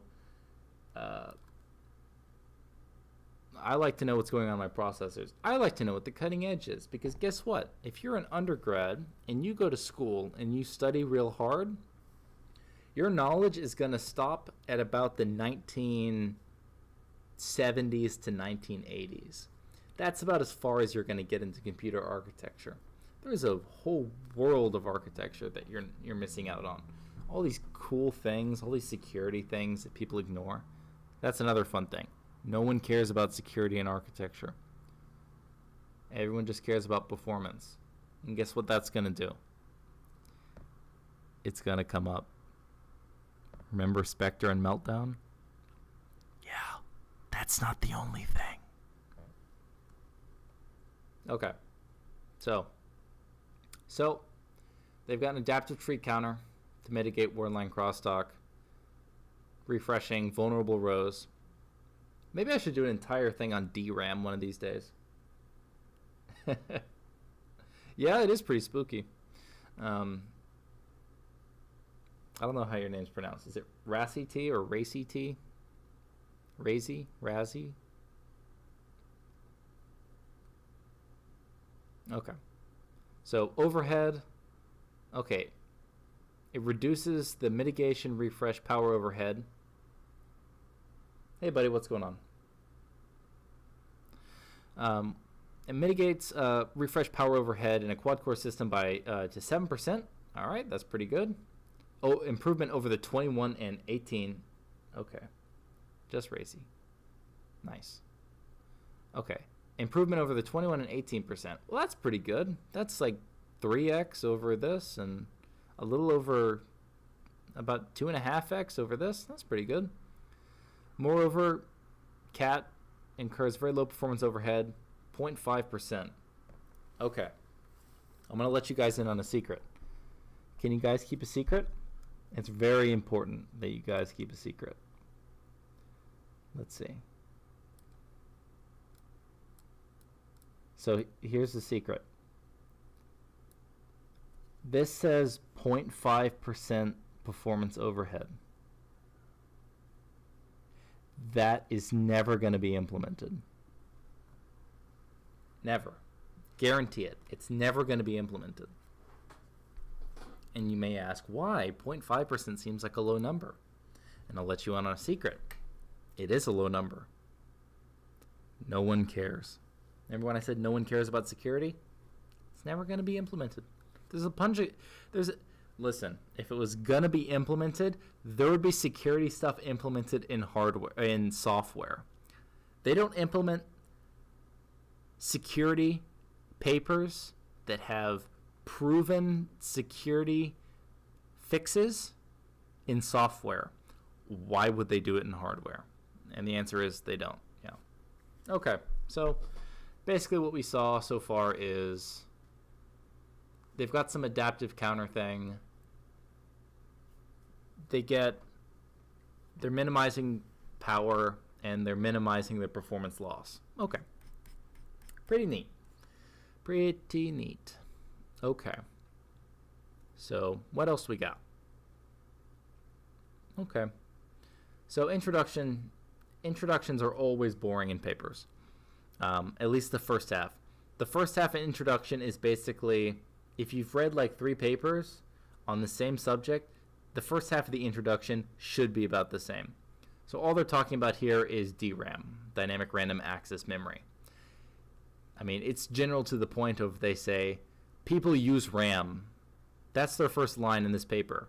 Dynamic random access memory has been a widely used storage element in computer systems.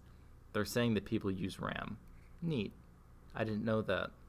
Did you guys know that? Did you guys know that people use RAM? Okay. Here's where we get to some more interesting stuff. Okay. Here's where we get to the real stuff. No, you didn't know that? Okay. Well, guess what? You know, the little banner header on my stream thing says learn something new. You learned something new today. Okay. So, vulnerability to word line electromagnetic coupling, crosstalk, exists in recent sub-40 nanometer commodity DRAM chips due to physical limitations of these technologies. So, you know how transistors keep getting smaller and smaller? So they're not anymore. We're pretty much stuck. We're about as small as we can get. And it's because of things like this. So we can keep making transistors smaller and smaller, but, you know, making the transistors smaller is not the only problem that we have to deal with. We have to deal with things like crosstalk as well. So, yeah, electromagnetic coupling, crosstalk. Basically, you can think of it exactly what it sounds like. You can think of 2 things kind of interacting with one another in a bad way. Okay. And so this says that there's intentional attacks to affect very close things. So that's like we showed earlier, where someone's reading and writing from the same address very close to something else physically in order to flip a bit, in order to change something that's protected to something not protected anymore. But there's also inadvertent row hammering. And so this basically just means that, you know, some programmer wrote some code and it just happens to have something that looks like a row hammer attack in it. Completely unbeknownst to them. They just wrote something and they thought, oh, it's fine. And so they're going to call these rows with a lot of accesses hot rows. And they induce crosstalk because you have a lot of reads and writes. And we'll go over sometime how DRAM actually works. That's actually a very interesting talk. So one simple solution to mitigate word line crosstalk is to increase refresh rate for all rows. Basically what happens is you've got a certain amount of capacitance in DRAM, the way it's stored. So DRAM is basically a single, if I'm not mistaken, it's a single transistor that has a capacitor to keep it charged and hold some value, like a 0 or a 1. However, capacitors leak, right? They leak charge. So every once in a while, those capacitors need to be refreshed. And basically, it needs to be rewritten in order for you to not lose those values. And so not losing values is very important. So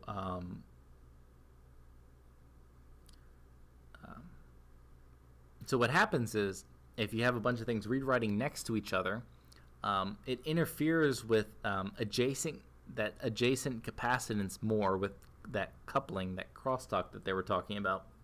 And it makes it so that where you have a lot of rows being, a lot of read-write on those rows very close to one another, you have to refresh or rewrite those rows in order to keep that data there safe, or keep it from, not just safe, but keep it from disappearing. Okay. So let's see. So there's a bunch of approaches. We're not going to go into the approaches that they looked at. Second approach, okay, they're just talking about different approaches. I want to know what their approach is. Okay. So SCA is an approach where they use I think they use a counter on every single cache line in order to trigger refresh on a specific cache line or a specific DRAM line. So what they do instead is they have an adaptive tree which assigns counters to rows that need them. Okay, pretty interesting. Okay, I don't really care. Okay, let's see what their contributions are. Sometimes it's good to just look at their contributions. So what do they say? Cancel. Okay, so what do they do? So they say that instead of over provisioning, they can use a small number of counters. Neat. It's non-uniform counter assignment. They determine the suitable number of values to split. Thresholds. So basically, they determine when they need to do these refreshes a little bit better, or more so where they need to do these refreshes. And then we introduce a dynamically reconfigurable cat scheme. Okay. That tracks temporal changes in memory access patterns. Neat. That's pretty cool. Okay. So let's see. Motivations. Okay, so they do some probabilistic refresh analysis. That's okay. Okay, we got some pretty graphs. If you're an architect, you like to look at pretty graphs and see what they're looking at. So they're looking at refresh thresholds. Okay, and then the unsurvivability for 5 years based on wear and tear of the DRAM. Okay, that's neat. Okay. They're focusing on that point. You can tell because most of the time if you see a graph with two diverging lines, they're usually focusing on that point. Okay. And so basically they're saying that from this graph, they're saying that, okay, if you have 128 counters, you minimize energy while also maximizing, what's this orange line? Okay. You minimize your refresh while not incurring the static and dynamic power hog of having a bunch of counters. But keep in mind that this energy is in nanojoules. So you'll see this sometimes in architecture papers where somebody will have this like thing where they improve energy performance a ton on something very specific. A lot of times you know, these people play games in their papers. They're not honest all the time. They play games. And what I mean by they play games is they'll say, we have a 20% improvement on performance or on power, right? Wrong. What you think they said was you improved the performance of this by 20%. No. What they actually did is they improved something that is maybe 5% of the performance by 20%. Right? So, you know, these counters or something may only be 5% of the total dynamic and static power of the chip. And so they improved by like 2-3x on something that's maybe 5x of the entire chip static and dynamic power. So always be skeptical when you look at these things. That's an important thing. Okay, so basically they prove here that there's a certain point of the number of counters that you can optimize for minimum number of counters while providing the still a good help on minimizing refreshes, or rather minimum power with a minimum number of counters. Okay, yep, sure. Their goal, take advantage of the small number of counters per bank, but better target the aggressor rows. Okay, so they want to make sure that the rows that are actually causing the problems are the things that get addressed, and not just every single row that gets refreshed.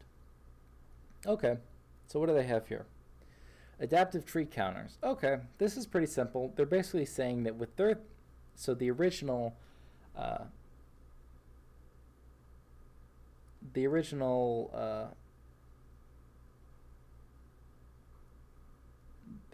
counter system was something like this, probably, where, you know, everybody gets every single row gets a counter, right? Everyone gets a counter. Okay, and so what they're saying is, depending on the workload, maybe you'll wind up with this even distribution. Maybe you'll wind up with this very biased distribution, but it doesn't matter. We can handle both of these cases.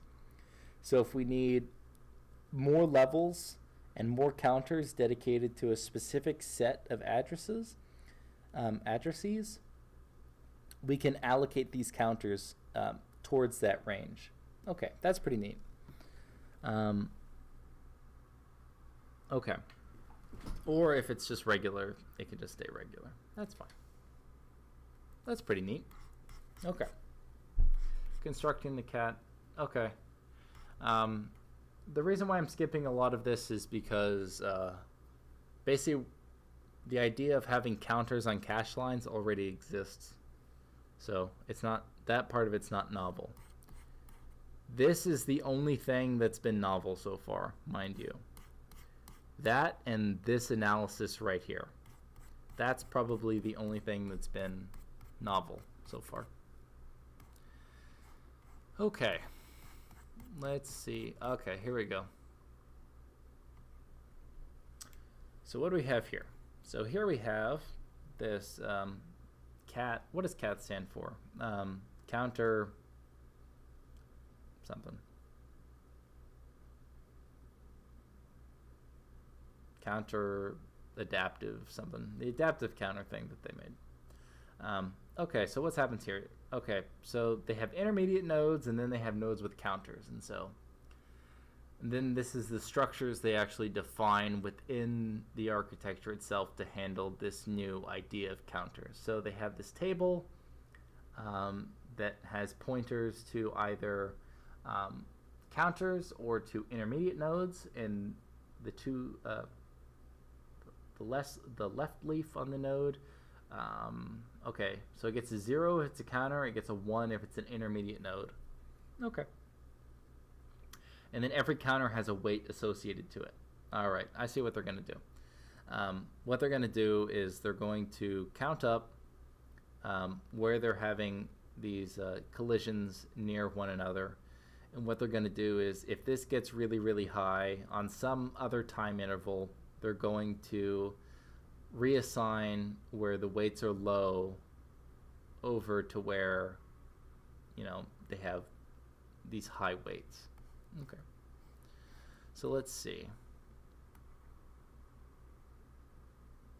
Cat shown visually and composed of two types of nodes: leaf nodes, active counters, and intermediate nodes. Okay. So that's just talking about that. Okay, given the above implementation, the maximum number of sequential... Okay, so they're doing an SRAM too. So I'm not going to go into SRAM today, but the difference between DRAM and SRAM is DRAM is, like I said, just a capacitor, and it's just a capacitor and a transistor. And the fun thing is that transistor can actually just be the trace that it's connected on. You can etch a trace to have a certain capacitance, and so you don't actually need like a physical capacitor. So that's actually the thing they don't tell you a lot of times about transistors. So a transistor can actually be a transistor. You can use a transistor as a resistor, and you can use a transistor as a capacitor. So the more you know. Fun fact. Okay. So let's see if there's anything interesting here. Okay, so they want to show us splitting a counter. So where's their... Do they have another example? Okay. So this just shows different shapes again. I don't know why they showed that figure twice. Maybe they're running out of room. Okay. So here's the interesting thing. So what's the difference between these two? Are transistors more expensive? Yes. It depends what you mean.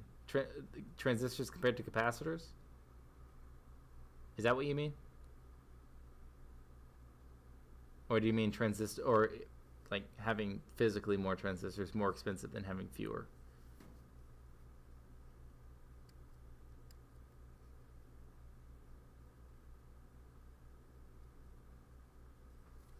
How do I enable the low latency thing?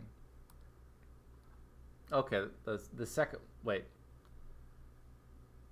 What was the second one? Was the second one comparing to like resistors, or was the second one comparing to more transistors?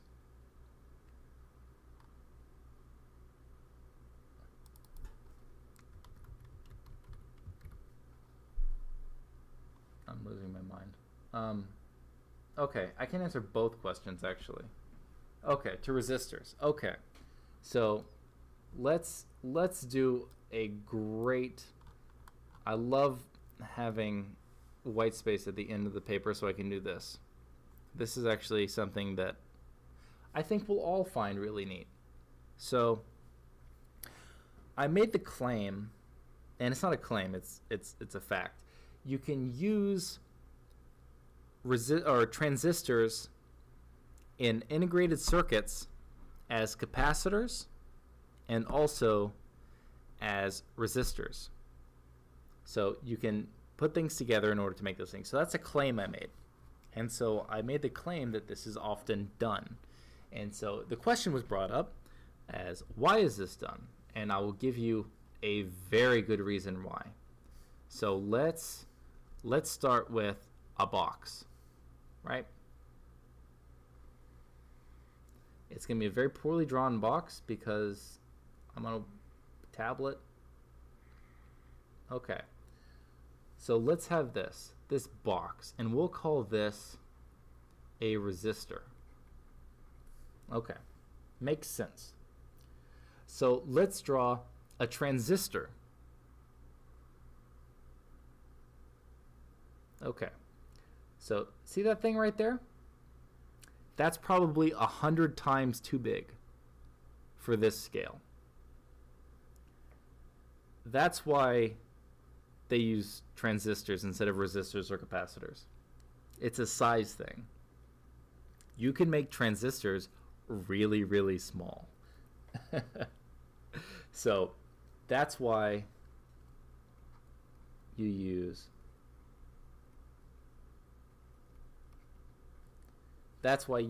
a transistor to do something like the job of a capacitor or a resistor in an integrated circuit, is because if you're making an integrated circuit, you want it to be small. Because what does small mean? Small means fast. Why does small mean fast? Well, you just have to use your noodle on that one. if I have to only travel a small distance versus a large distance, it's probably going to be faster. So small's good. Okay. So this is the node splitting they did.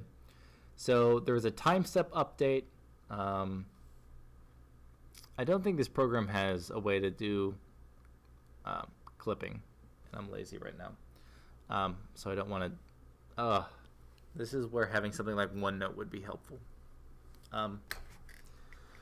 Okay. So I'm going to go back and forth between these two figures for a little bit. Oh, it's 2 pages up. Never mind. So basically what they're saying here is that I think C6 it was gets a pretty high weight. And what happens is the weights down here are all like 0, right?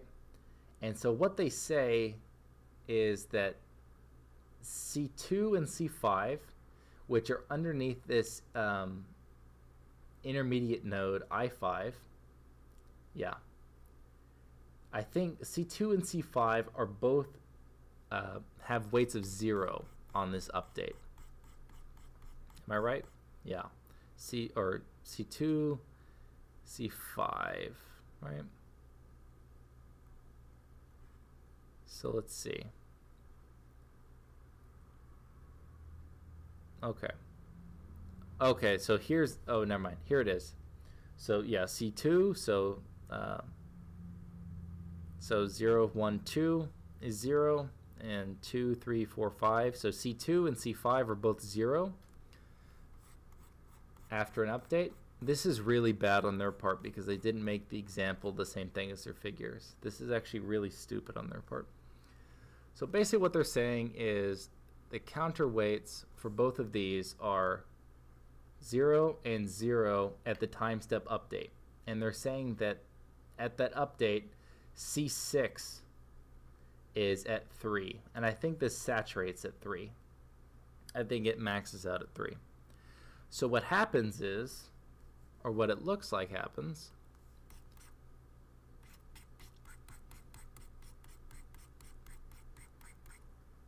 is that they recombine.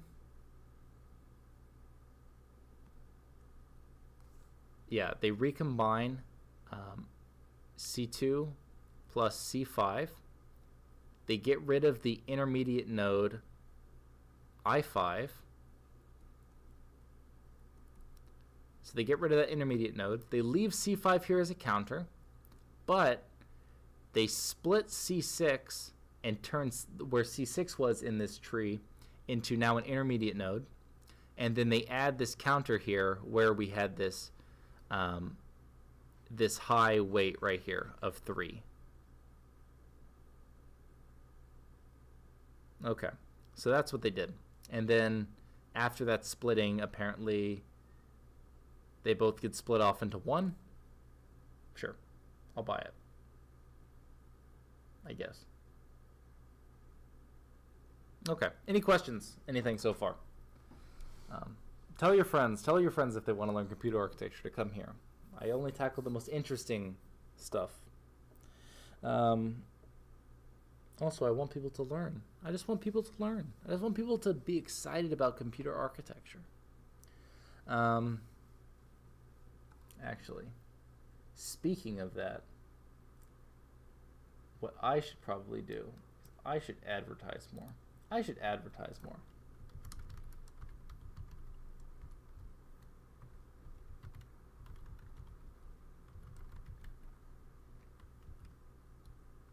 Okay, so now we've gone through their example. Let's see what else they've got, right? So, okay, here's their experimental methodology. Advertise on live stream fails. Maybe I'll try to get myself banned on live stream fails so I'm not on there. That would be ideal.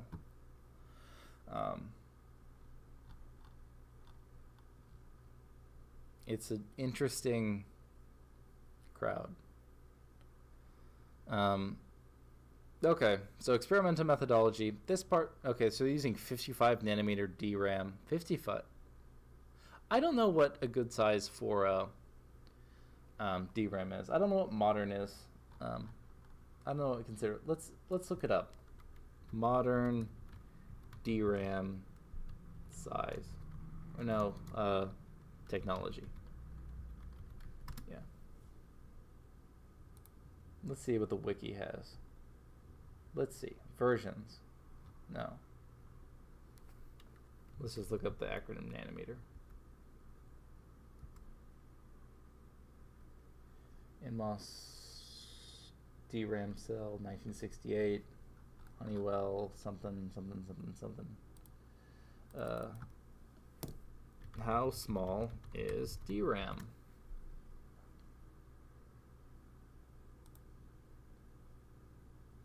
Okay.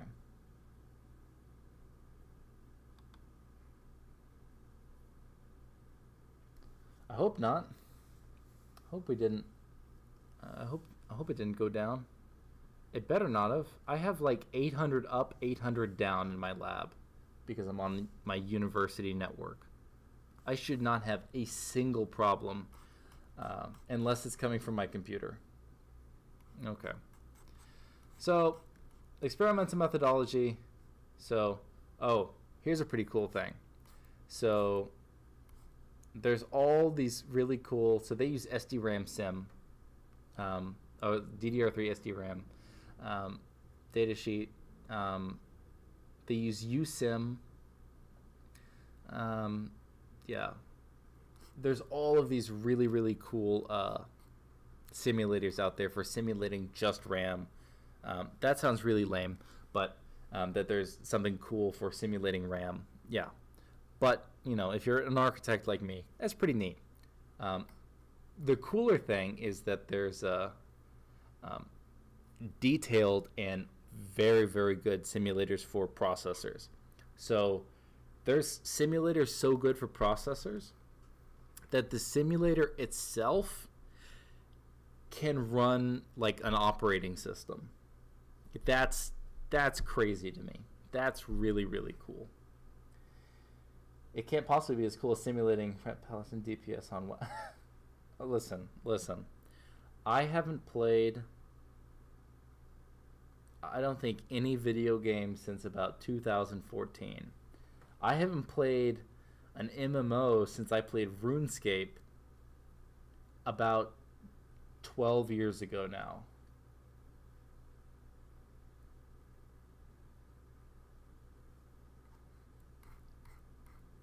But hey, simulating a processor, now that's pretty neat.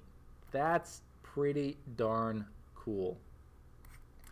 Now, what's even more interesting than that is that when you're actually setting up, those simulators, is that you actually skip the first billion instructions. So when you're like running something like Gym 5, which is a CPU processor simulator, you actually skip the first billion instructions because nothing interesting happens. The first billion instructions to get executed, it's basically initialization. And that's really boring. So let's see, evaluation. Whew, man, this is really boring. Look at this table. They're showing me a bunch of numbers of nanojoule per row access. Okay, that's not interesting. Hardware overhead. Yay. Okay, tables or graphs. More interesting. So let's see. So they're comparing against Parsec benchmark suite. Okay. All right. So here's another funny thing that people do. People submitting to conferences, when they're doing these things, you got to be really careful. They're sneaky. They try to get around you. So, this is suspicious to me. Why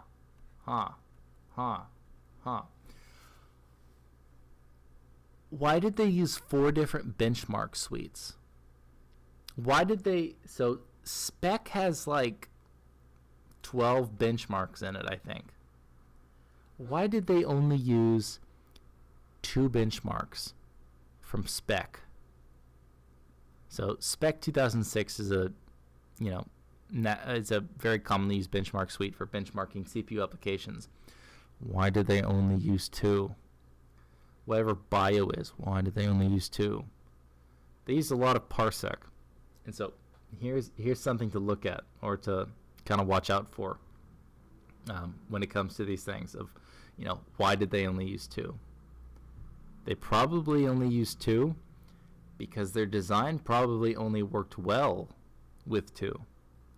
So you got to be careful because a lot of times people will just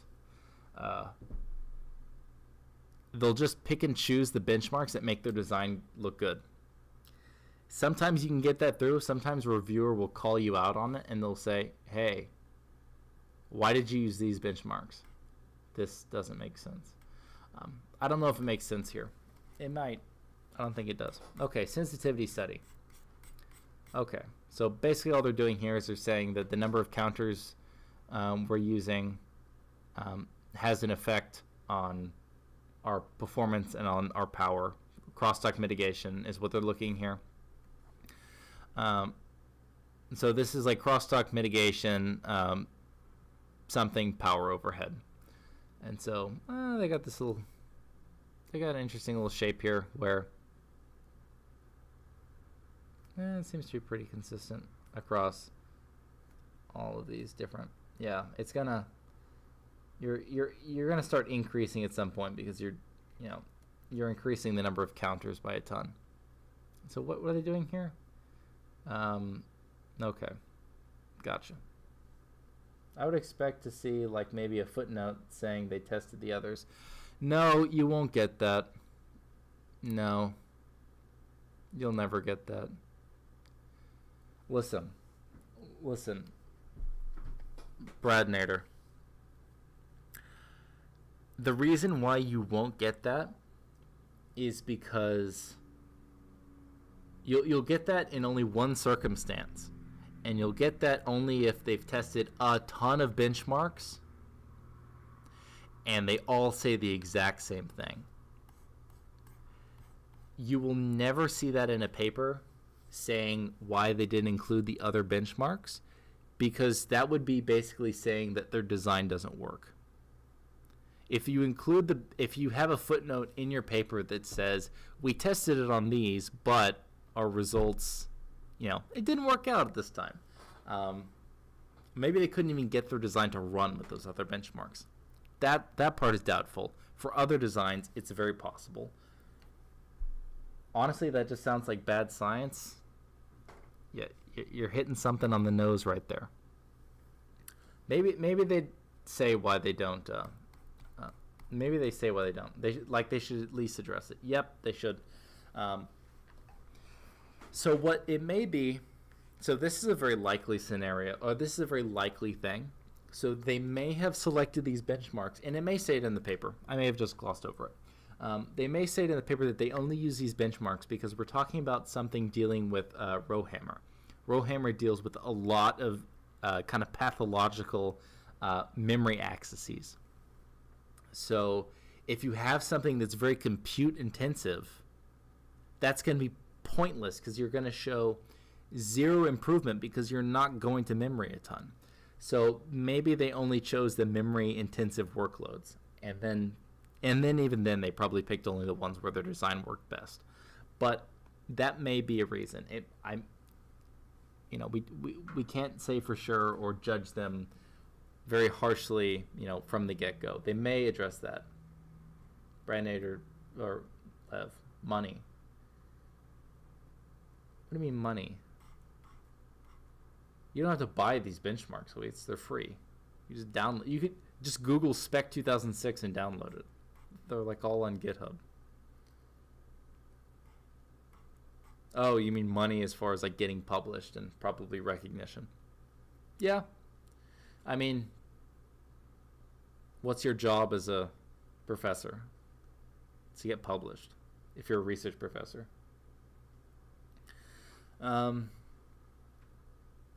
Okay, so let's see. So, sensitivity to refresh thresholds. Okay. So let's see, what do they close off with? What do they say? We introduced the notion of a tree-based non-uniform row partitioning for detecting rows vulnerable to crosstalk and memory banks. We develop a low-cost implementation of this notion with 3 key ideas. Yeah, you make some adaptive counters. Yeah, like I said, it probably wasn't something significant. It was probably, they probably say somewhere in the paper that they chose memory-intensive workloads, I would guess. If not, it's likely that it was addressed in review. So that's another thing with architecture papers. Architecture papers are generally capped at 11 to 12 pages. When you're capped at 11 to 12 pages, you have way more stuff to put in a paper than you can possibly include in 12 pages. So you probably just cut it out and then you address it in your rebuttal. Yeah, it's very small. It's architecture papers. They want you to get to the point. Like we went through this paper. This paper is 12 pages. Yeah, this paper is 12 pages, including references. So, yeah, it's a tough one. Okay, so that's pretty neat. So basically, what they did was they made it so that counters on specific memory rows that controlled refresh in order to keep data in a kind of fault tolerant sense. They put fewer in there, but they made them smarter. That seems to be the main idea of this paper, is that they put counters in there and they made them smarter. And they even tell you how they made them smarter. So that's how they actually do this kind of reassignment. Yeah. Okay. That was pretty interesting. Okay. All right. I'm going to do one last little advertisement for the stream, and then I'm going to move on to, before I leave for the evening, I'm going to move on to my favorite paper. And it's my favorite paper because it's a hit piece that was published by Intel, and it's great. Okay. Let me pull it down and find it real quick.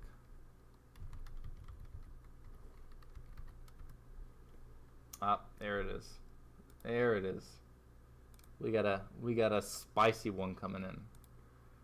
We got a real spicy paper coming in.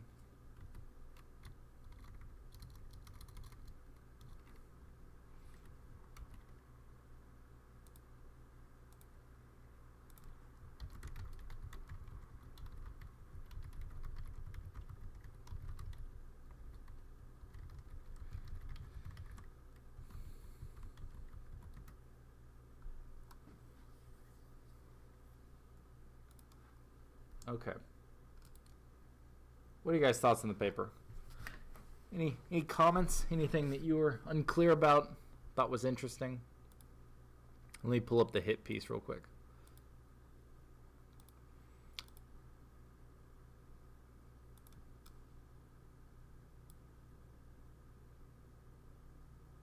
File, annotate PDF, discard changes. There it is. All right, here we go. We've got the hit piece published by Intel. I didn't come to class prepared. That's okay. We're going to go over a hit piece next. We're going to go over a paper that was dedicated to killing like 10 to 12 papers that got published. And this is... You know this is a hit piece. You absolutely know, because you've got an absolute death squad of Intel engineers on this paper. Yeah, you saw this one from DGG. Was the hit piece successful? Absolutely. No one else got published using the crappy methodology that all these other people did. Intel came in and they just butchered these papers that got in, from reviewers that didn't know any better. Look at this. You've got 1, 2, 3, 4, 5, 6, 7, 8, 9, 10, 11, 12. You have 12 Intel senior engineers on a paper.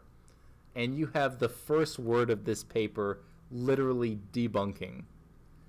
This is a hit piece, if anything.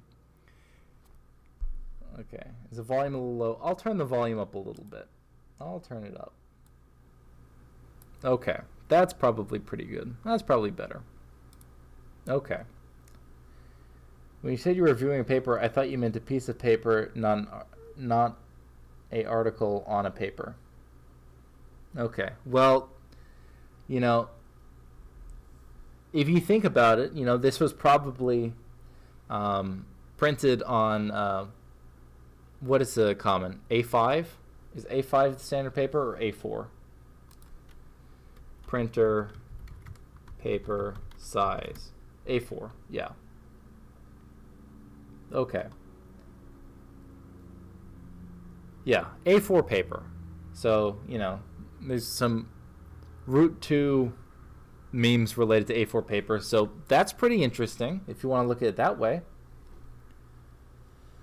Okay, so let's dig in. Let's dig into the hit piece that is debunking the 100x GPU versus CPU myth, an evaluation of throughput computing on CPU and GPU from the Death Squad at Intel. That's what they should have put on this paper. A hit piece usually exaggerated claims. This would just be good academia.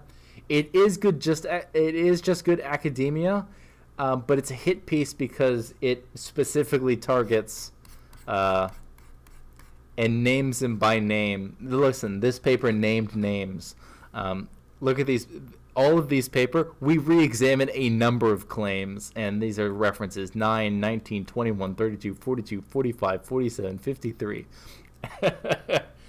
Who are they hitting on? These papers, man. Let's see. 9, 19, 21. Let's look at those three.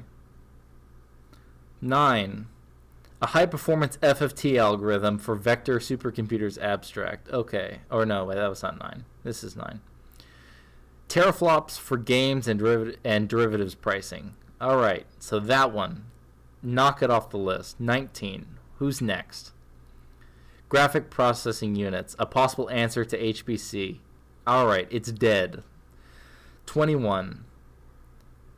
High-performance discrete Fourier transforms on graphics processors. Dead. Dead on arrival.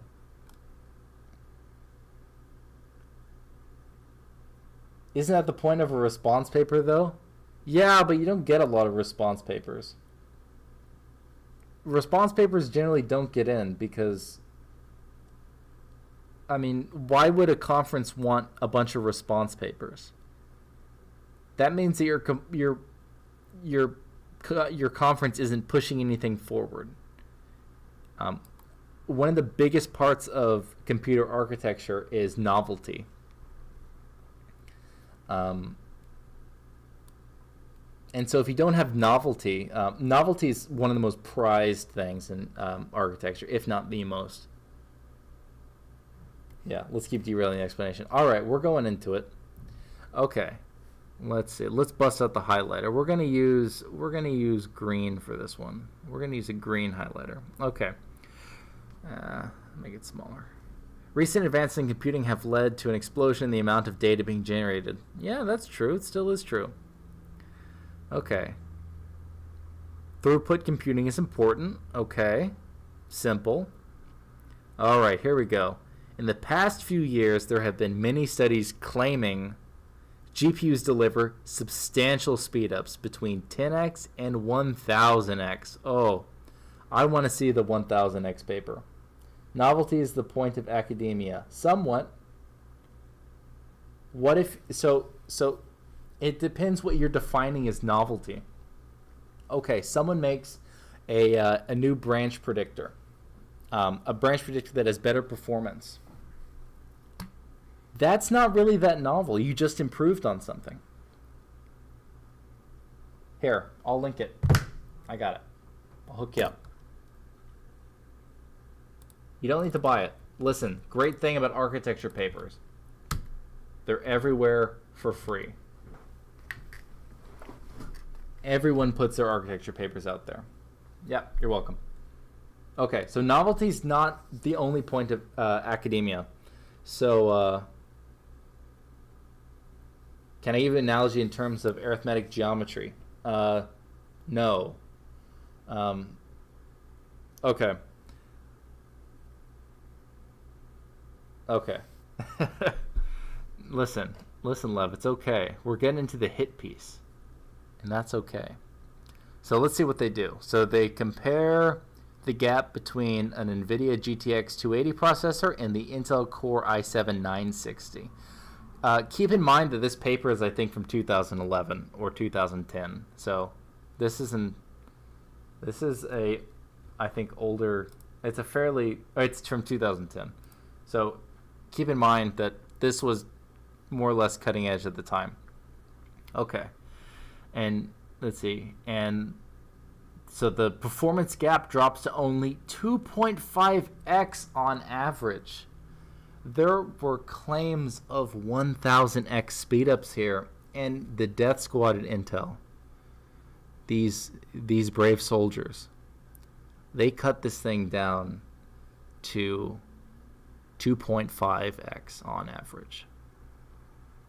So, and as a quick anecdote from this actual conference, from ISCA 2010, where this paper was presented, I know this from somebody that was there at the time. He was in attendance, and what happened was, the guy from Intel,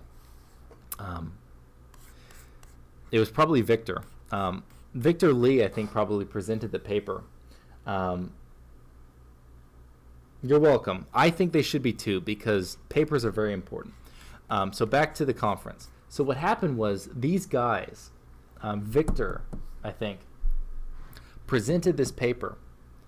And what happened was, after the presentation was over, where there's a little QA, you had all of the people from NVIDIA and all the people that made graphics cards get up and start yelling at the Intel people. You had them get so angry about this paper because, basically they're saying is, a CPU can do anything a GPU can do, just about the same. You can use CPUs for throughput computing. And it just led to this huge argument at the time of, the NVIDIA people, attacking the AMD people, going, how would you expect a normal person to program these things? Detailed information about the architecture to finely tune these programs. And then all of a sudden you have, the Intel people, yelling back at the NVIDIA people going, well, nobody programs GPUs anyway because it's too damn hard. So, who cares? So it was an interesting argument at the time, and there's some validity to it.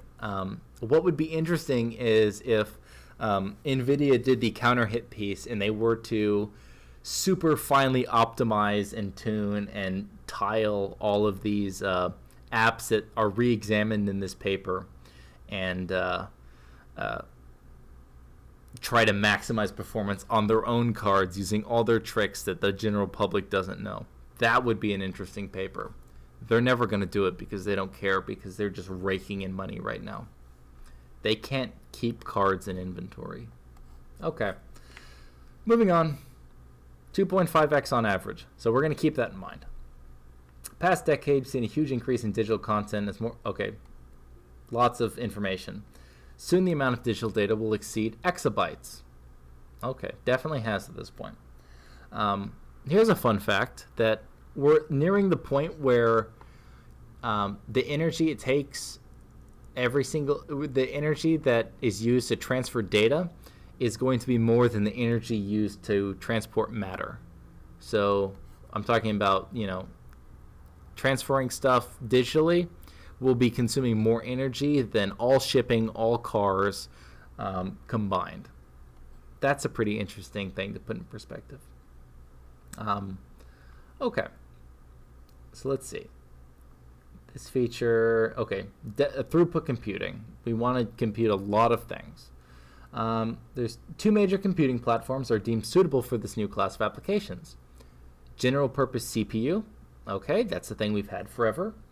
And the second one is a graphics processing unit. This is designed for graphics processing with many small elements. The massive processing capability of GPU allures some programmers to start exploring general purpose computing with GPU. This gives the rise to the GPU field. So here's a pretty fun fact. Back in the day, before languages like CUDA and OpenCL existed, you could still do general purpose work on a graphics card, general purpose computing. However,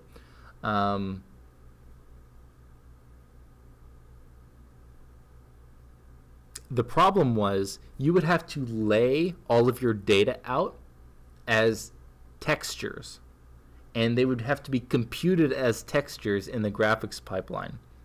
So basically what I'm saying is it was a pain in the butt to do that. But now we have nice languages like I was going to say OpenCL, but OpenCL is not very nice. We have nice languages like CUDA, which is basically just C++. If you ever wonder why NVIDIA has the market on graphics cards, it's because AMD doesn't hire developers. Okay. One interesting question is the relative suitability of CPU or GPU for throughput computing workloads. CPUs have been the main workhorse for traditional workloads and would be expected to do well for throughput computing workloads. Okay. On the other hand, GPUs provide many parallel processing units, which are ideal for throughput computing. However, the designs for graphics pipelines lack some of the critical processing capabilities, large caches. So this is actually something that is still true today. Caches in GPUs are tiny. The entire idea behind what's it called? GPUs is that you can just hide all latency by doing everything together and having this almost zero overhead context switching of threads. Okay. So let's see the contributions that they do in this paper. What do they do? All right, so one, we re-examine these papers that we call liars. And we find that it only performs 2.5x better than CPU. Okay. They do a systematic characterization of throughput computing kernels regarding the types of parallelism available, the access pattern, and the synchronization needs. Okay. So this is part of the reason why this paper also got into an architecture conference, is that, you know, not only did they disprove a lot of these things, they completely analyze these workloads like they've never been analyzed before. These Intel engineers probably spent more time on these workloads than the people that released the benchmark suites. I have very little doubt in my mind that that's true. 255 by 254. I don't know what that means, but that's okay. We analyze the performance difference between CPU and GPU and identify key architectural features. Okay, so this is also a very interesting thing. So they actually find out what makes CPUs and GPUs more suited for certain things, besides the non-obvious. That's pretty neat. Okay, and then whatever. They talk about what sections do what. The workload, throughput, computing, kernels. Okay. So we analyze core computation and memory characteristics of recently proposed benchmark suites. So let's see what they use. 6, 10, 13, and 44. So what's 6 going to be? 6 is landscape. What is this? David Patterson's on this paper. That's the guy that did the computer architecture book. Must be good. The landscape. Okay. I don't know what this is. That workload set is. Okay, so these the Parsec benchmark suite. 6, 10. What is it? 33, 34 or something. John Owen's paper. Monte Carlo pricing. I don't remember. Was it 6, 10? What?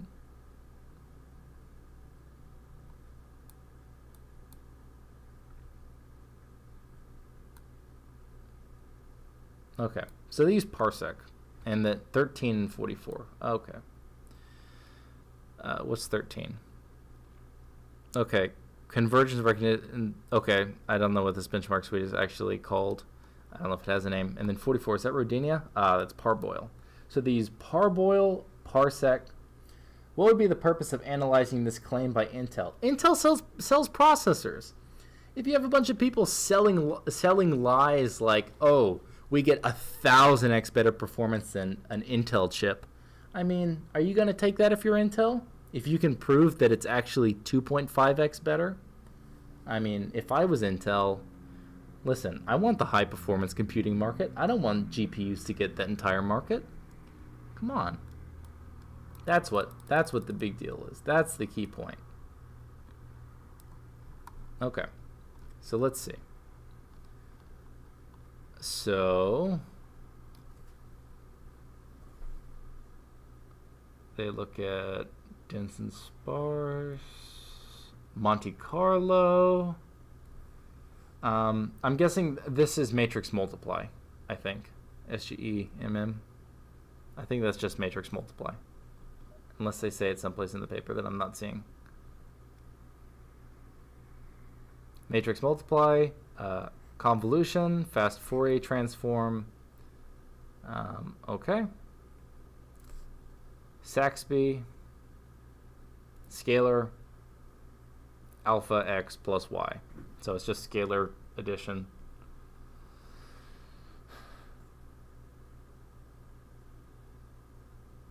Basic linear algebra. So BLAS. So you'll see this a lot. BLAS, which stands for Basic Linear Algebra Subprograms. So NVIDIA has their own library for linear algebra for GPUs called cuBLAS. So it's CUDA BLAS. Yeah. Okay. So they use those. Here we go. So they got matrix multiply, Monte Carlo, convolution, Saxby, LBM, constraint solver, SPMV, GJK, sort, ray casting. So this is, they got some graphic stuff in here too. Search, histogram, so image analysis stuff, image analysis. Okay. And so what if it's a regular workload, gather, scatter, requires conflict detection. Characteristics about it, bandwidth bound. Okay, so they also say in here whether it's bandwidth bound, compute bound, synchronization bound. So just to put in reference, if they're talking about compute bound, what they mean is the number of processing units. They're crunching a lot of data, so they run out of processing units. So that's what they mean by compute bound. If it's memory bound, that means they run out of memory. LBM, lattice-Boltzmann method. Okay. What else they got? Yeah, they got all these. Constraint solver, sparse matrix vector multiplication, ray casting. That's a visual thing, like I said. Radix sort. Okay. Oops, skipped a couple. They got a bilateral filter in here. They got a search. Histogram computation. Okay. Got it. So we got the benchmarks they're using. So listen, if you want to get in and you're really going for this hit piece, like I said, you want to make this as thorough as possible.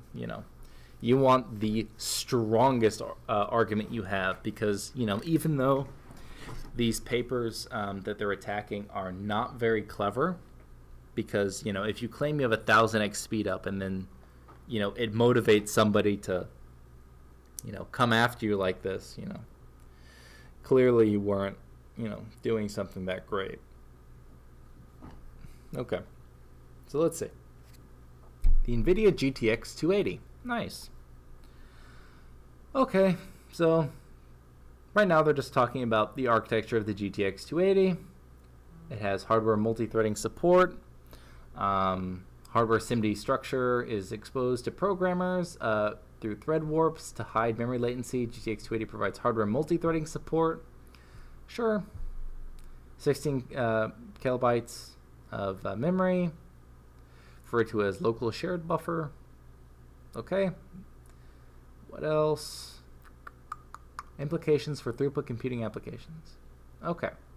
Oh, here we go. Architectural details. So then they go into the i7 architecture.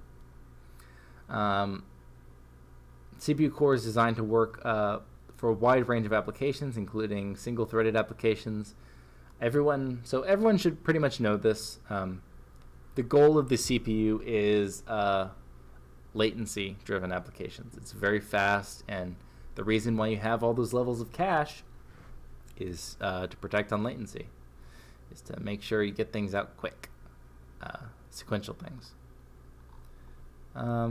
Cache size, multi-threading. So CPU provides caches and hardware prefetchers to help programmers manage data implicitly. So this is something. So here's a quick quiz, right?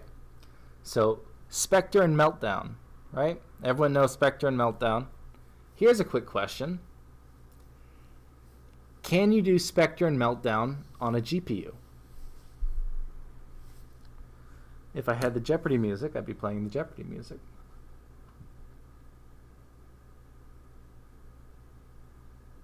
If anyone knows how to do the low latency thing, I haven't looked it up.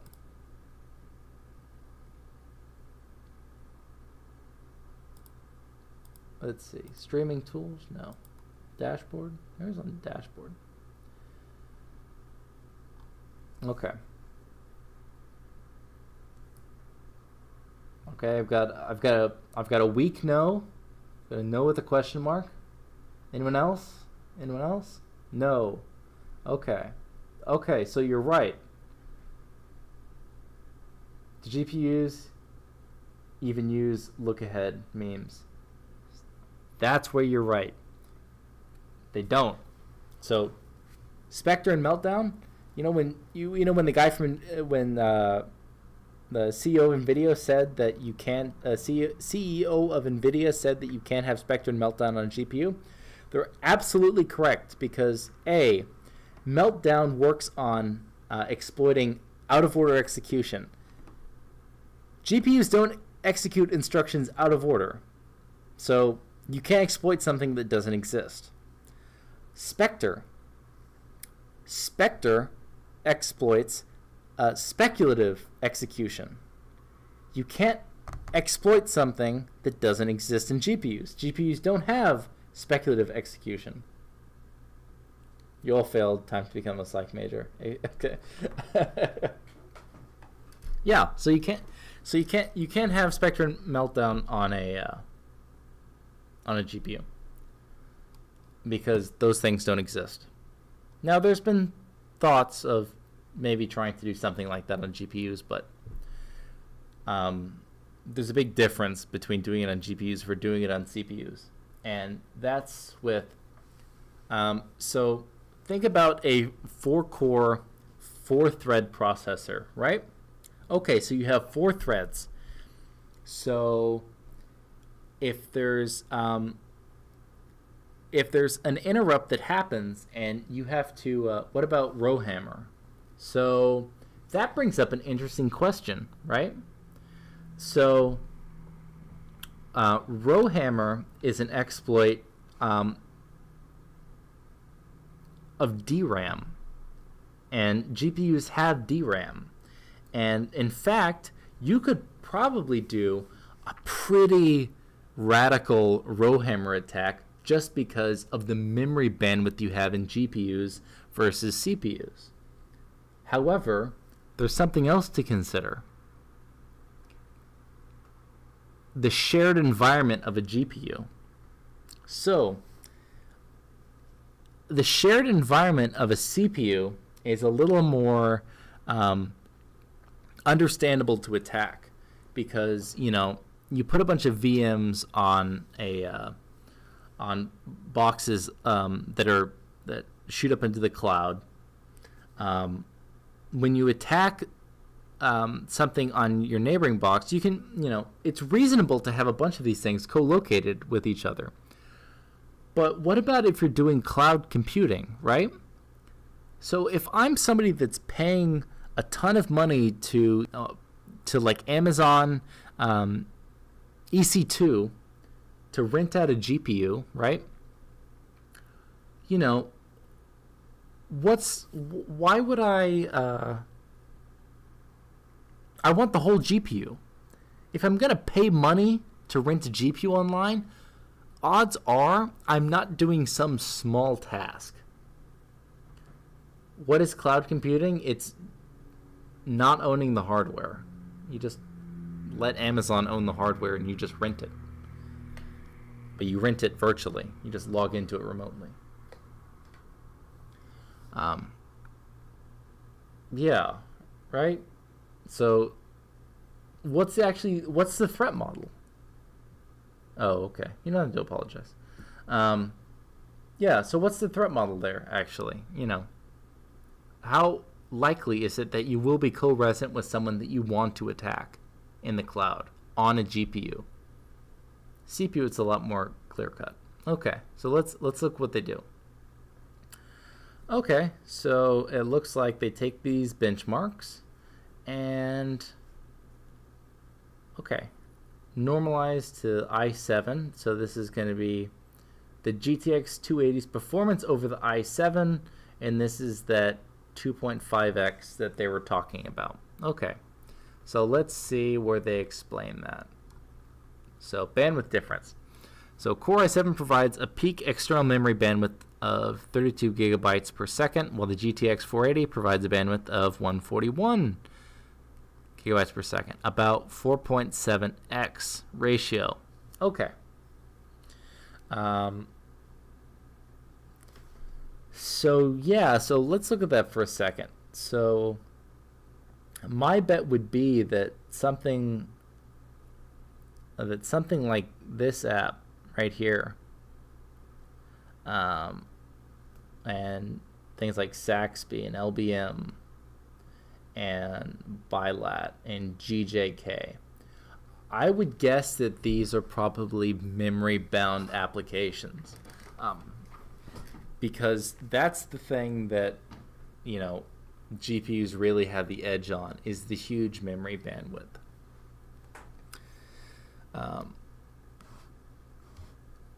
So other differences. CPU provides a fast synchronization operation, something that is not efficiently implemented on GPUs. Okay, neat. Like general shuffle and swizzle instructions. So that's a cool thing in architecture. We have things called swizzles, an actual term. I bet you never thought you'd see that in a research paper. Swizzle. Gather, scatter, blah, blah, blah, blah, blah. Okay. Performance evaluations. Methodology. Okay, we measure the performance of our kernels on a 3.2 gigahertz i7-960, and so they measured on the NVIDIA stuff and on their own stuff. For both CPU and GPU performance measurements, we have optimized most of the kernels individually for each platform. So here's where some of the controversy comes in, right? So this is where the NVIDIA empire strikes back.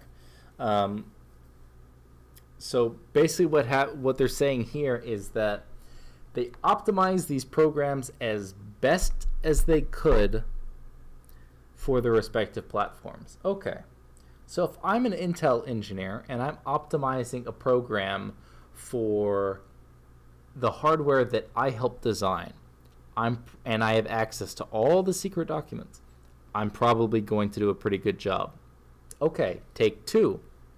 I'm an Intel engineer optimizing GPU code for something I did not design and don't have access to the special information of. Aha. Probably can't optimize it as well. I think what they did in this paper is they optimized these benchmarks to the they stopped optimizing the GPU benchmarks to the level of the fastest benchmark they could find. But that's not necessarily to say the fastest that application can be run. Okay, so let's see. Performance comparison. So figure 1 shows the relative performance. Okay, so that's this graph. They're talking about that. Why did they do such a bad graph? This is not very pretty. I don't like it. Let's see. Bandwidth. Okay, so this is also why they got it, and they broke it down by exactly which workloads and why they work better on certain platforms. Okay. So every kernel requires some amount of external memory bandwidth. So there's dependency factors, whether the kernel has enough computation to fully utilize the memory accesses, and whether the kernel has a working set that fits in the on-die storages, cache or buffers. Saxby and LBM have large working sets that require global memory accesses. So let's see. Yeah, Saxby and LBM. These are the ones that I said are likely memory bound because they fall pretty close to this 4.7x of memory bandwidth. So that's basically what they're saying here. Saxby and LBM have large working sets that require global memory accesses. They are purely bandwidth bound. So that's why that 4.7x is so closely correlated. It's because that's all these things really rely on. Okay. Yeah, and they say that here. The results are in line with the ratio between the two processors' peak memory bandwidth, which is 4.7x. Okay. So SPMV has a large working set and very little compute. However, the performance ratio for this kernel between the i7 is 1.9x, which is about 2.3x slower than the peak bandwidth. Okay, so that's interesting. And so why? This is due to the fact that GTX 280 implementation of SPMV keeps both vector and column index data structures and GDDR, since they do not fit in the small on-chip shared buffer. Okay, so this would be helped out in modern more modern GPU architectures that have larger shared memory storage, probably. Okay, so this basically just says that the working set is so large that they fill up the caches and buffers and stuff, and they can't do any better than that. So compute flops. Okay. Flops is floating point operations. If you're unaware of the acronym. Any questions on any of this stuff? Anything architecture in general? We can take a little break if you want, or I'll keep going.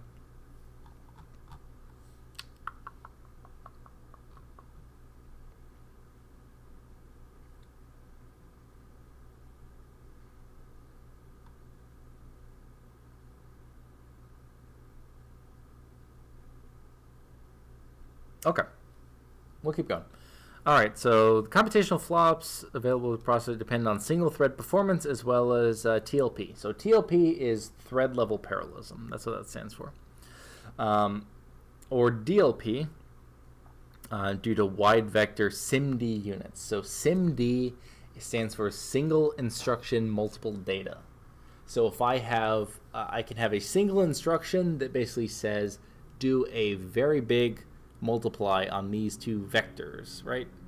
So SIMD is, it's pretty close to what GPUs are. GPUs are actually something called SIMT, which are single instruction multiple thread, but they're close. Okay, so let's see. Okay, figure 1 shows that these three apps have ratios in the 2.8 to 4x range. This is close to the 3 to 6x single precision flop ratio of the GTX 280 architecture. Wait, multiplying vectors? Yeah. So if I have 32 floats times 32 floats, or 32 ints times 32 ints.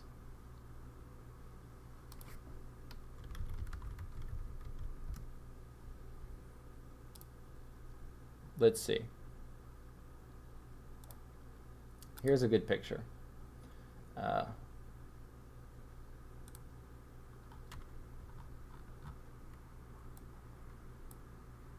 Here you go. Here's a good picture. So scalar operations, you're just going to do one of these things at a time. So ax plus bx equals cx. Ax plus bx equals cx, right? You're going to do one of these at a time. So SIMD, when you have a vector length of 4, you're going to do these 4 things plus these 4 things is these 4 things, right? So those are like SIMD. So Intel even has like SIMD instructions in their processors, I'm pretty sure.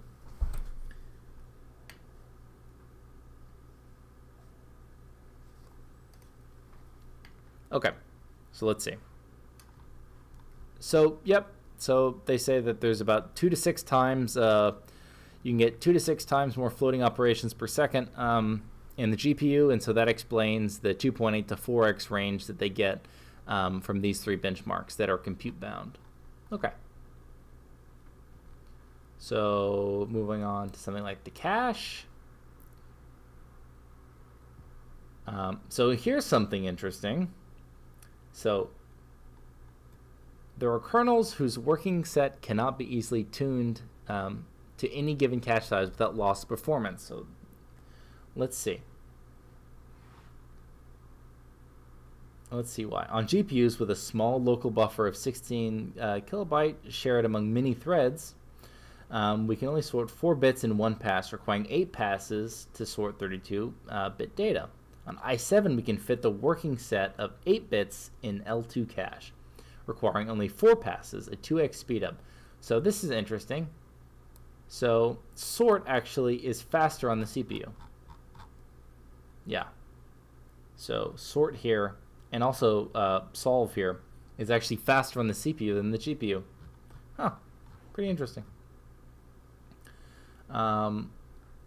Let's see what else we have. Another important working set characteristic that determines kernel performance is whether the working set scales with the number of threads or is shared by all threads. Kernels like SGMM, SGEMM, Monte Carlo, convolution, FFT, sort, RC, and HIST have working sets that scale with the number of threads. So more threads, bigger working set.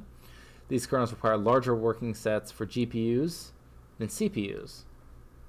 This may not have any performance impact if the kernel can be tiled to fit into a cache. So that's hard because, like we already said, GPUs have very small caches. So a lot of times you can get a lot of thrashing in the cache. So let's see, gather scatter. I actually had an idea for a security paper that was completely dependent on looking at this instruction. I'm not going to say what it is because, not that I think that anyone here will steal it, but I haven't looked into it enough to be able to talk about it eloquently. Okay, so let's see. To achieve the best performance, they should be placed into address aligned structure. For example, 4 wide single precision SIMD. Sure, 16-byte aligned. Okay. A number of our kernels rely on the availability of gather scatter operations. For example, GJK. On Core i7, there is no hardware gather scatter support. Consequently, they don't use the SIMD efficiently. Okay. On GTX 280, support for gather scatter is offered for accesses to the local buffer. Okay. This improved gather scatter support leads to an improvement of GJK. However, gather scatter is only small impact 1.2x on RC performance because the widely spread out to memory requiring multiple GDDR accesses. So what was the big one, by the way? Okay, so that's what this came from. This 14.9. This came because GPUs had something that CPUs don't have, so they can't get rid of that 15x speed up. I wonder what this graph recalculated would be. Where did it go? Oops. I keep passing it. Okay, if you recalculated this graph without this 14.9, I wonder what this mean would go to. Would it go to 2, maybe? Or closer to... it would go a lot closer to 2, I think. Okay, so let's see what else. Okay, reduction in synchronization. His and solve will become even bigger. A bottleneck. Performance of HIST is mainly limited to atomic updates. Okay, so it seems like a lot of these last ones are basically because the performance improvement comes from the fact that CPUs don't have some things that GPUs have, which makes sense. And things like fast texture lookup enables certain things, especially like the graphics application. The graphics application is going to kill anything on the CPU. Okay. So they include an optimization guide, which I won't go over today, but maybe some other time we can look at this. But they basically say, okay, if you want to optimize, they're trying to teach you that, okay, if you want, you can tile memory in a certain way, you can order instructions in a certain way, and you'll probably get some performance improvement. All right. Conclusion. In this paper, we analyzed the performance of important set of throughput computing kernels on Intel i7-960 and GTX 280. We showed that CPUs and GPUs are much closer in performance than previously reported orders of magnitude difference. Okay, optimizations for GPU that contribute to performance improvements are global memory synchronizations and using local shared buffers. Our analysis of optimized code on our current CPU and GPU platforms led us to identify key hardware architecture features for future throughput computing machines. So here's a good question. If they did all this great research into debunking all these things, why did Knight's Landing crash and burn so hard when they tried to make a throughput processor like that? Why can't Intel make anything good that's a throughput processor? That's a very good question. And the answer is, I don't know. Maybe they've got too much history in their current line of work that they can't really focus on what they want to. I mean, that's always an option. It's not a very good one, but I mean, hey, it's something.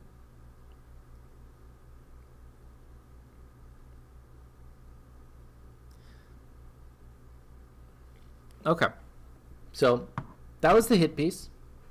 I thought it was pretty interesting. I like this paper. I don't like this paper because it's necessarily interesting to my research areas. I like this paper because it's a fun read, and it shows you that this is what can happen if you try to, put out, something that that doesn't have the academic rigor that it should. It might still get accepted, but that doesn't mean it should. So let's give a big round of applause to Victor Lee and the Intel Death Squad that went after these, 8, 10 papers and all the ones they didn't mention that they could have. I think they did a good job in this paper. Listen, Victor even got only his email is on this piece. That's pretty neat. That's pretty cool. Okay. Well, that brings me to a very important question, and that is, do you guys have any questions? What do you guys want to know about computer architecture? What do you guys want to know about the bleeding edge, the cutting edge? You guys want to know about security? You guys want to know about performance? Do you want to know about how the coolest architecture that's ever been is now officially dead? That happened. Are you a GPU shill? Good question. Kind of. Only in the sense that I work on GPUs and GPU architecture. But I hurt performance. I do security work. I'm one of those guys. I make performance worse. I make performance worse because there is no GPU security right now. GPUs are a joke security-wise. And like half the, let's see, what's the greatest architecture that's now dead? Okay. Have you worked with any thermal aware computing? Let's see. Okay, so I'll answer in order real quick. So, what's the greatest architecture that's now dead? Okay, that is Intel's Edge architecture, or not Intel. Microsoft Research had this thing called Edge architecture, and what it basically was, if you know anything about computers, is that computers generally have a program counter. Program counters are basically what steps through instructions in a CPU. This was an architecture that was it was a data flow architecture, not a von Neumann architecture. So every CPU that's ever existed, pretty much, I'm pretty sure, every at least commercial CPU is a von Neumann architecture. So this was a data flow architecture. Basically what happens is, instead of, there's no more dependency issues in a data flow architecture because instructions talk, producers of values talk directly to the consumers of those values. So it's a very interesting thing. So I think if you look up, let's see, Microsoft Edge architecture, compiling for Edge, oh no, that's not it. Let's see, architecture. Maybe it's compiling for Edge architectures, is that it? Explicit data graph execution. I think this is it. Let's see. Aaron Smith, Doug Berger, code generation optimization. Maybe. That's 2006.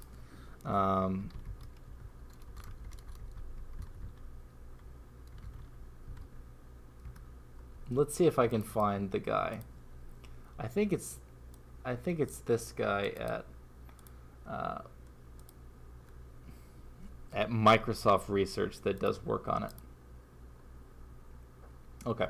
While I'm looking that up, I'll go ahead and try to start answering some of the other questions.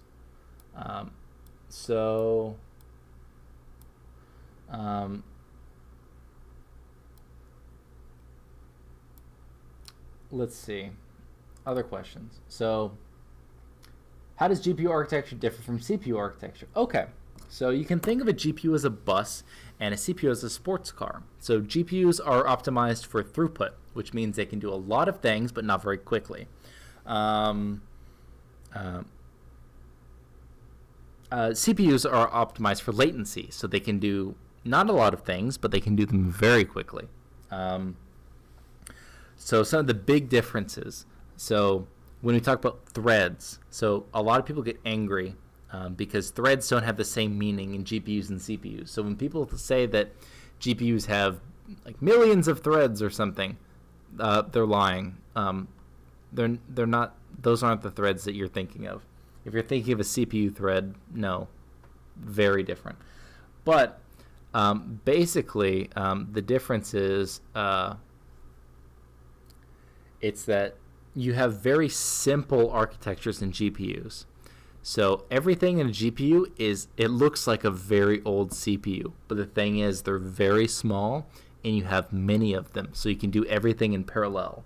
And they even have the ability to do this kind of very low cost context switching where if a thread stalls, you can swap out for something else immediately in one clock cycle instead of all the clock cycles it takes on a CPU for that kind of switching to save all the context and then load something else in. So those are really the big differences. So here we go. At Microsoft, I'm mainly focused on designing and developing a cycle-level simulator for evaluating explicit data graph execution architectures. Is it trips? Okay. I can't find that paper real quick, but here's the wiki on it if you're interested. That's the wiki. this is this architecture that is completely off, or completely different from anything that's out there presently.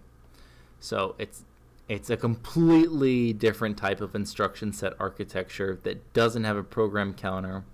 Producers of data talk immediately to consumers. It's really, really cool. I think it's really, really cool. Okay. Was there any other questions? Have you worked with any thermal aware computing? What do you mean by thermal aware computing? By thermal aware computing, do you mean like on a security focus of protecting against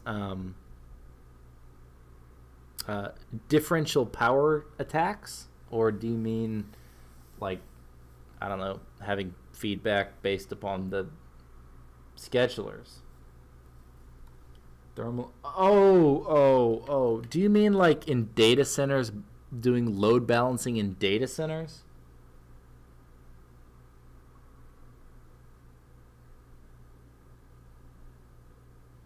That's okay. I haven't worked with it. That's more at a I don't know what you would call that. That data center design is that kind of, it's interesting. It's a little out of my wheelhouse. I'm too in the weeds. I'm in architecture. So if it's not directly related to power and energy and performance and security and architecture level, probably haven't done much with it.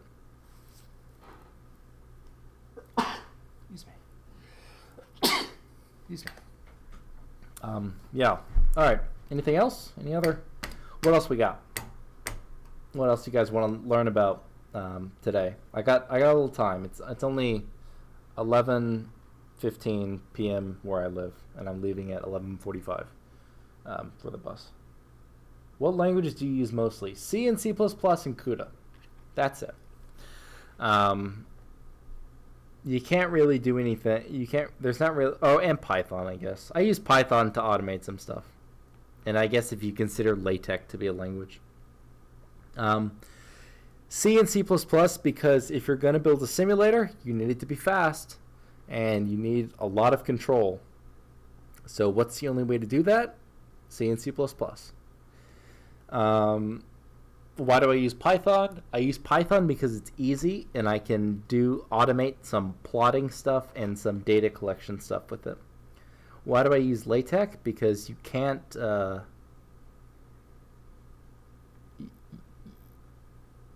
get a paper published if you don't know LaTeX. I would be very surprised if you could. LaTeX for typesetting, by the way. Don't confuse it with a different language. LaTeX is spelled latex, by the way. I called it LaTeX for years before I realized I sounded like an idiot, probably. Yeah, it is pretty. I like it. I just want to mention AVRs are an example of processes that don't use von Neumann architecture. They use Harvard architecture. Okay. Yeah, sure. I get what you mean. What's an AVR? AVR. Let's see. Atmel. Oh, those Atmel. The Atmel microcontrollers? Is that what you mean? Oh yeah. So I wasn't basically saying that nothing uses that. I was saying I was meaning more any like core.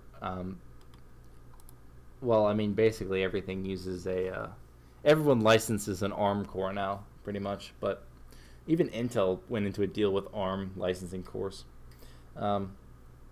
Gotcha. No, yeah, other things like that probably do too. I was meaning more on the not microcontroller side. Microcontrollers, yeah. There's always like specialized ASICs and stuff that, a specialized ASIC that does something or a small chip like that. There's been plenty of those, but As far as a general purpose processor, they're all von Neumann.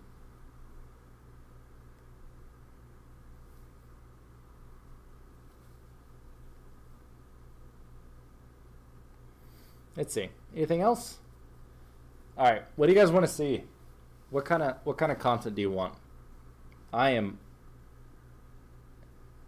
Let's see. Yeah, no one uses anything that doesn't have an ARM core now. Yeah. I don't know exactly know what Intel was doing with them.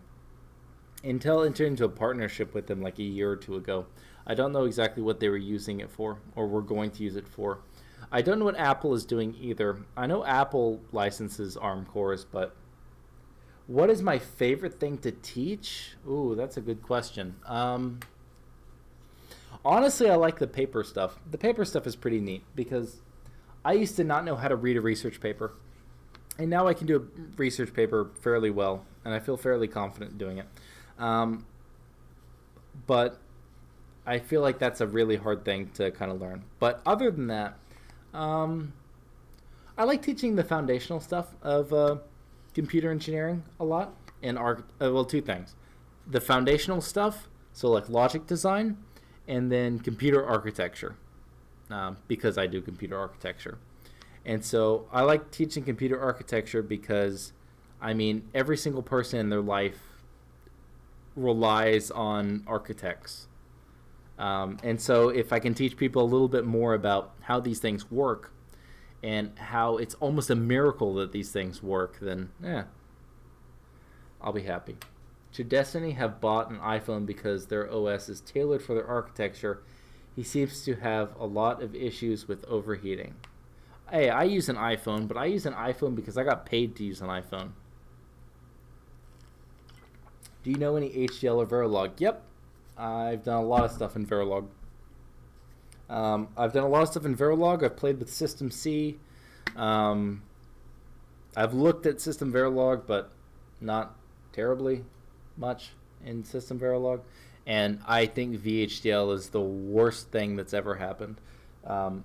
So, yeah. You know, I've done quite a bit.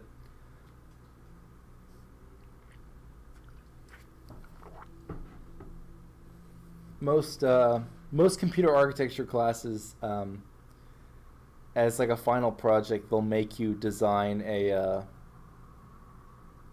like an out of order, or not an out of order. That'd be pretty hard.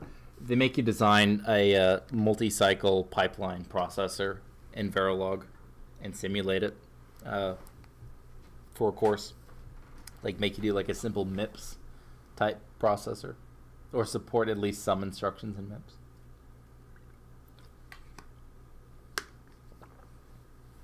Do you only use Linux, or do you sometimes, I'm guessing by Twitch you mean switch to Windows or something?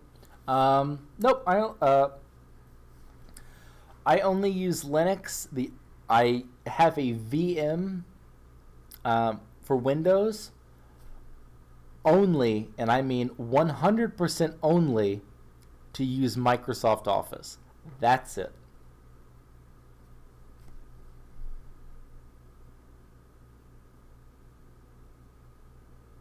That's the only reason why I have that VM, and it's just to make plots.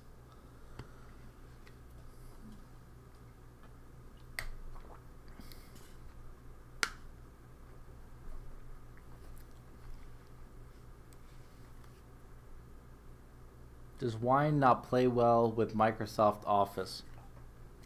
I don't know. It was easier for me to set up a VM, though. I mean, to set up a VM, all I need to do was download VMware, download the Windows 10 ISO, and then just set it up.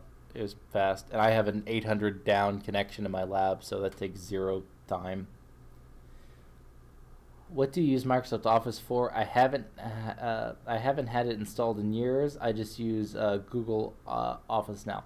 Okay, so yeah, Google Drive is amazing, and I use Google Drive as often as I can. However, it sucks at plotting. It's good if you have really simple plots. If you want to do very specially grouped bar charts and you want to edit every single bar chart a certain way, every single bar a certain way, it's not good at all for that. That's something only Office can do. Only Office is good at. So that's why I use Office. I don't use any other thing. I don't use Word. I don't use PowerPoint.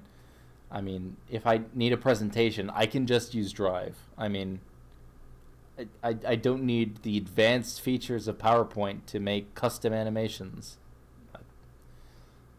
I've never really needed that. Except when I was a kid. Hell, that was fun.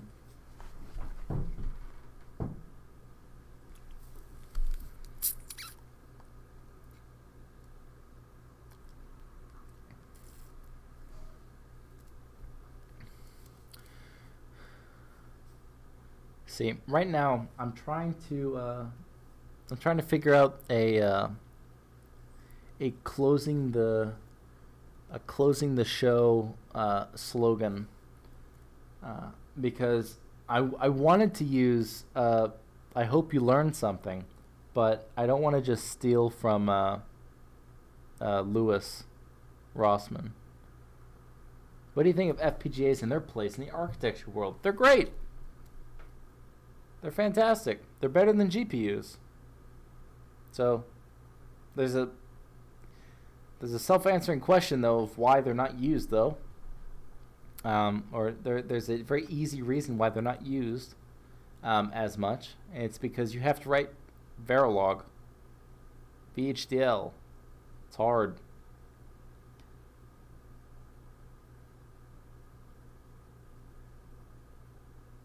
Yeah, it's tough. I mean, GPUs are hard to get your wrap your brain around programming them. So now having to basically what you're doing every time you program a GPU.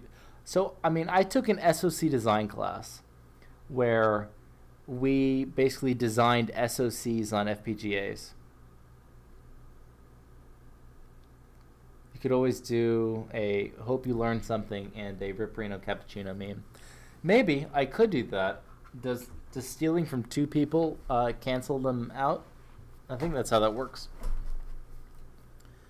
I know what I'm gonna say. I'll say it at the end of the stream. I'm still killing time because my bus doesn't come for another 20 minutes. Oh God, I'm gonna be getting home at like past midnight.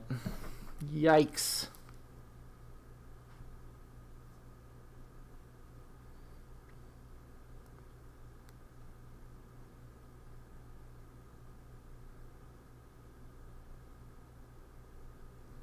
See. We could always watch this AI.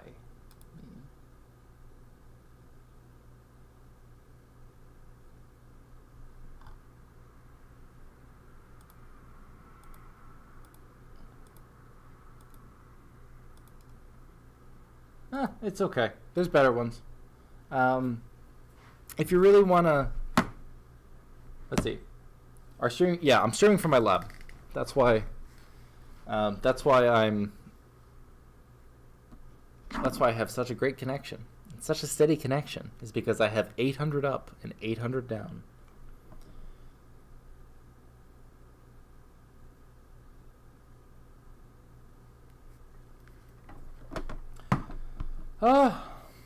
Let's see. I'm trying to think of a good AI video.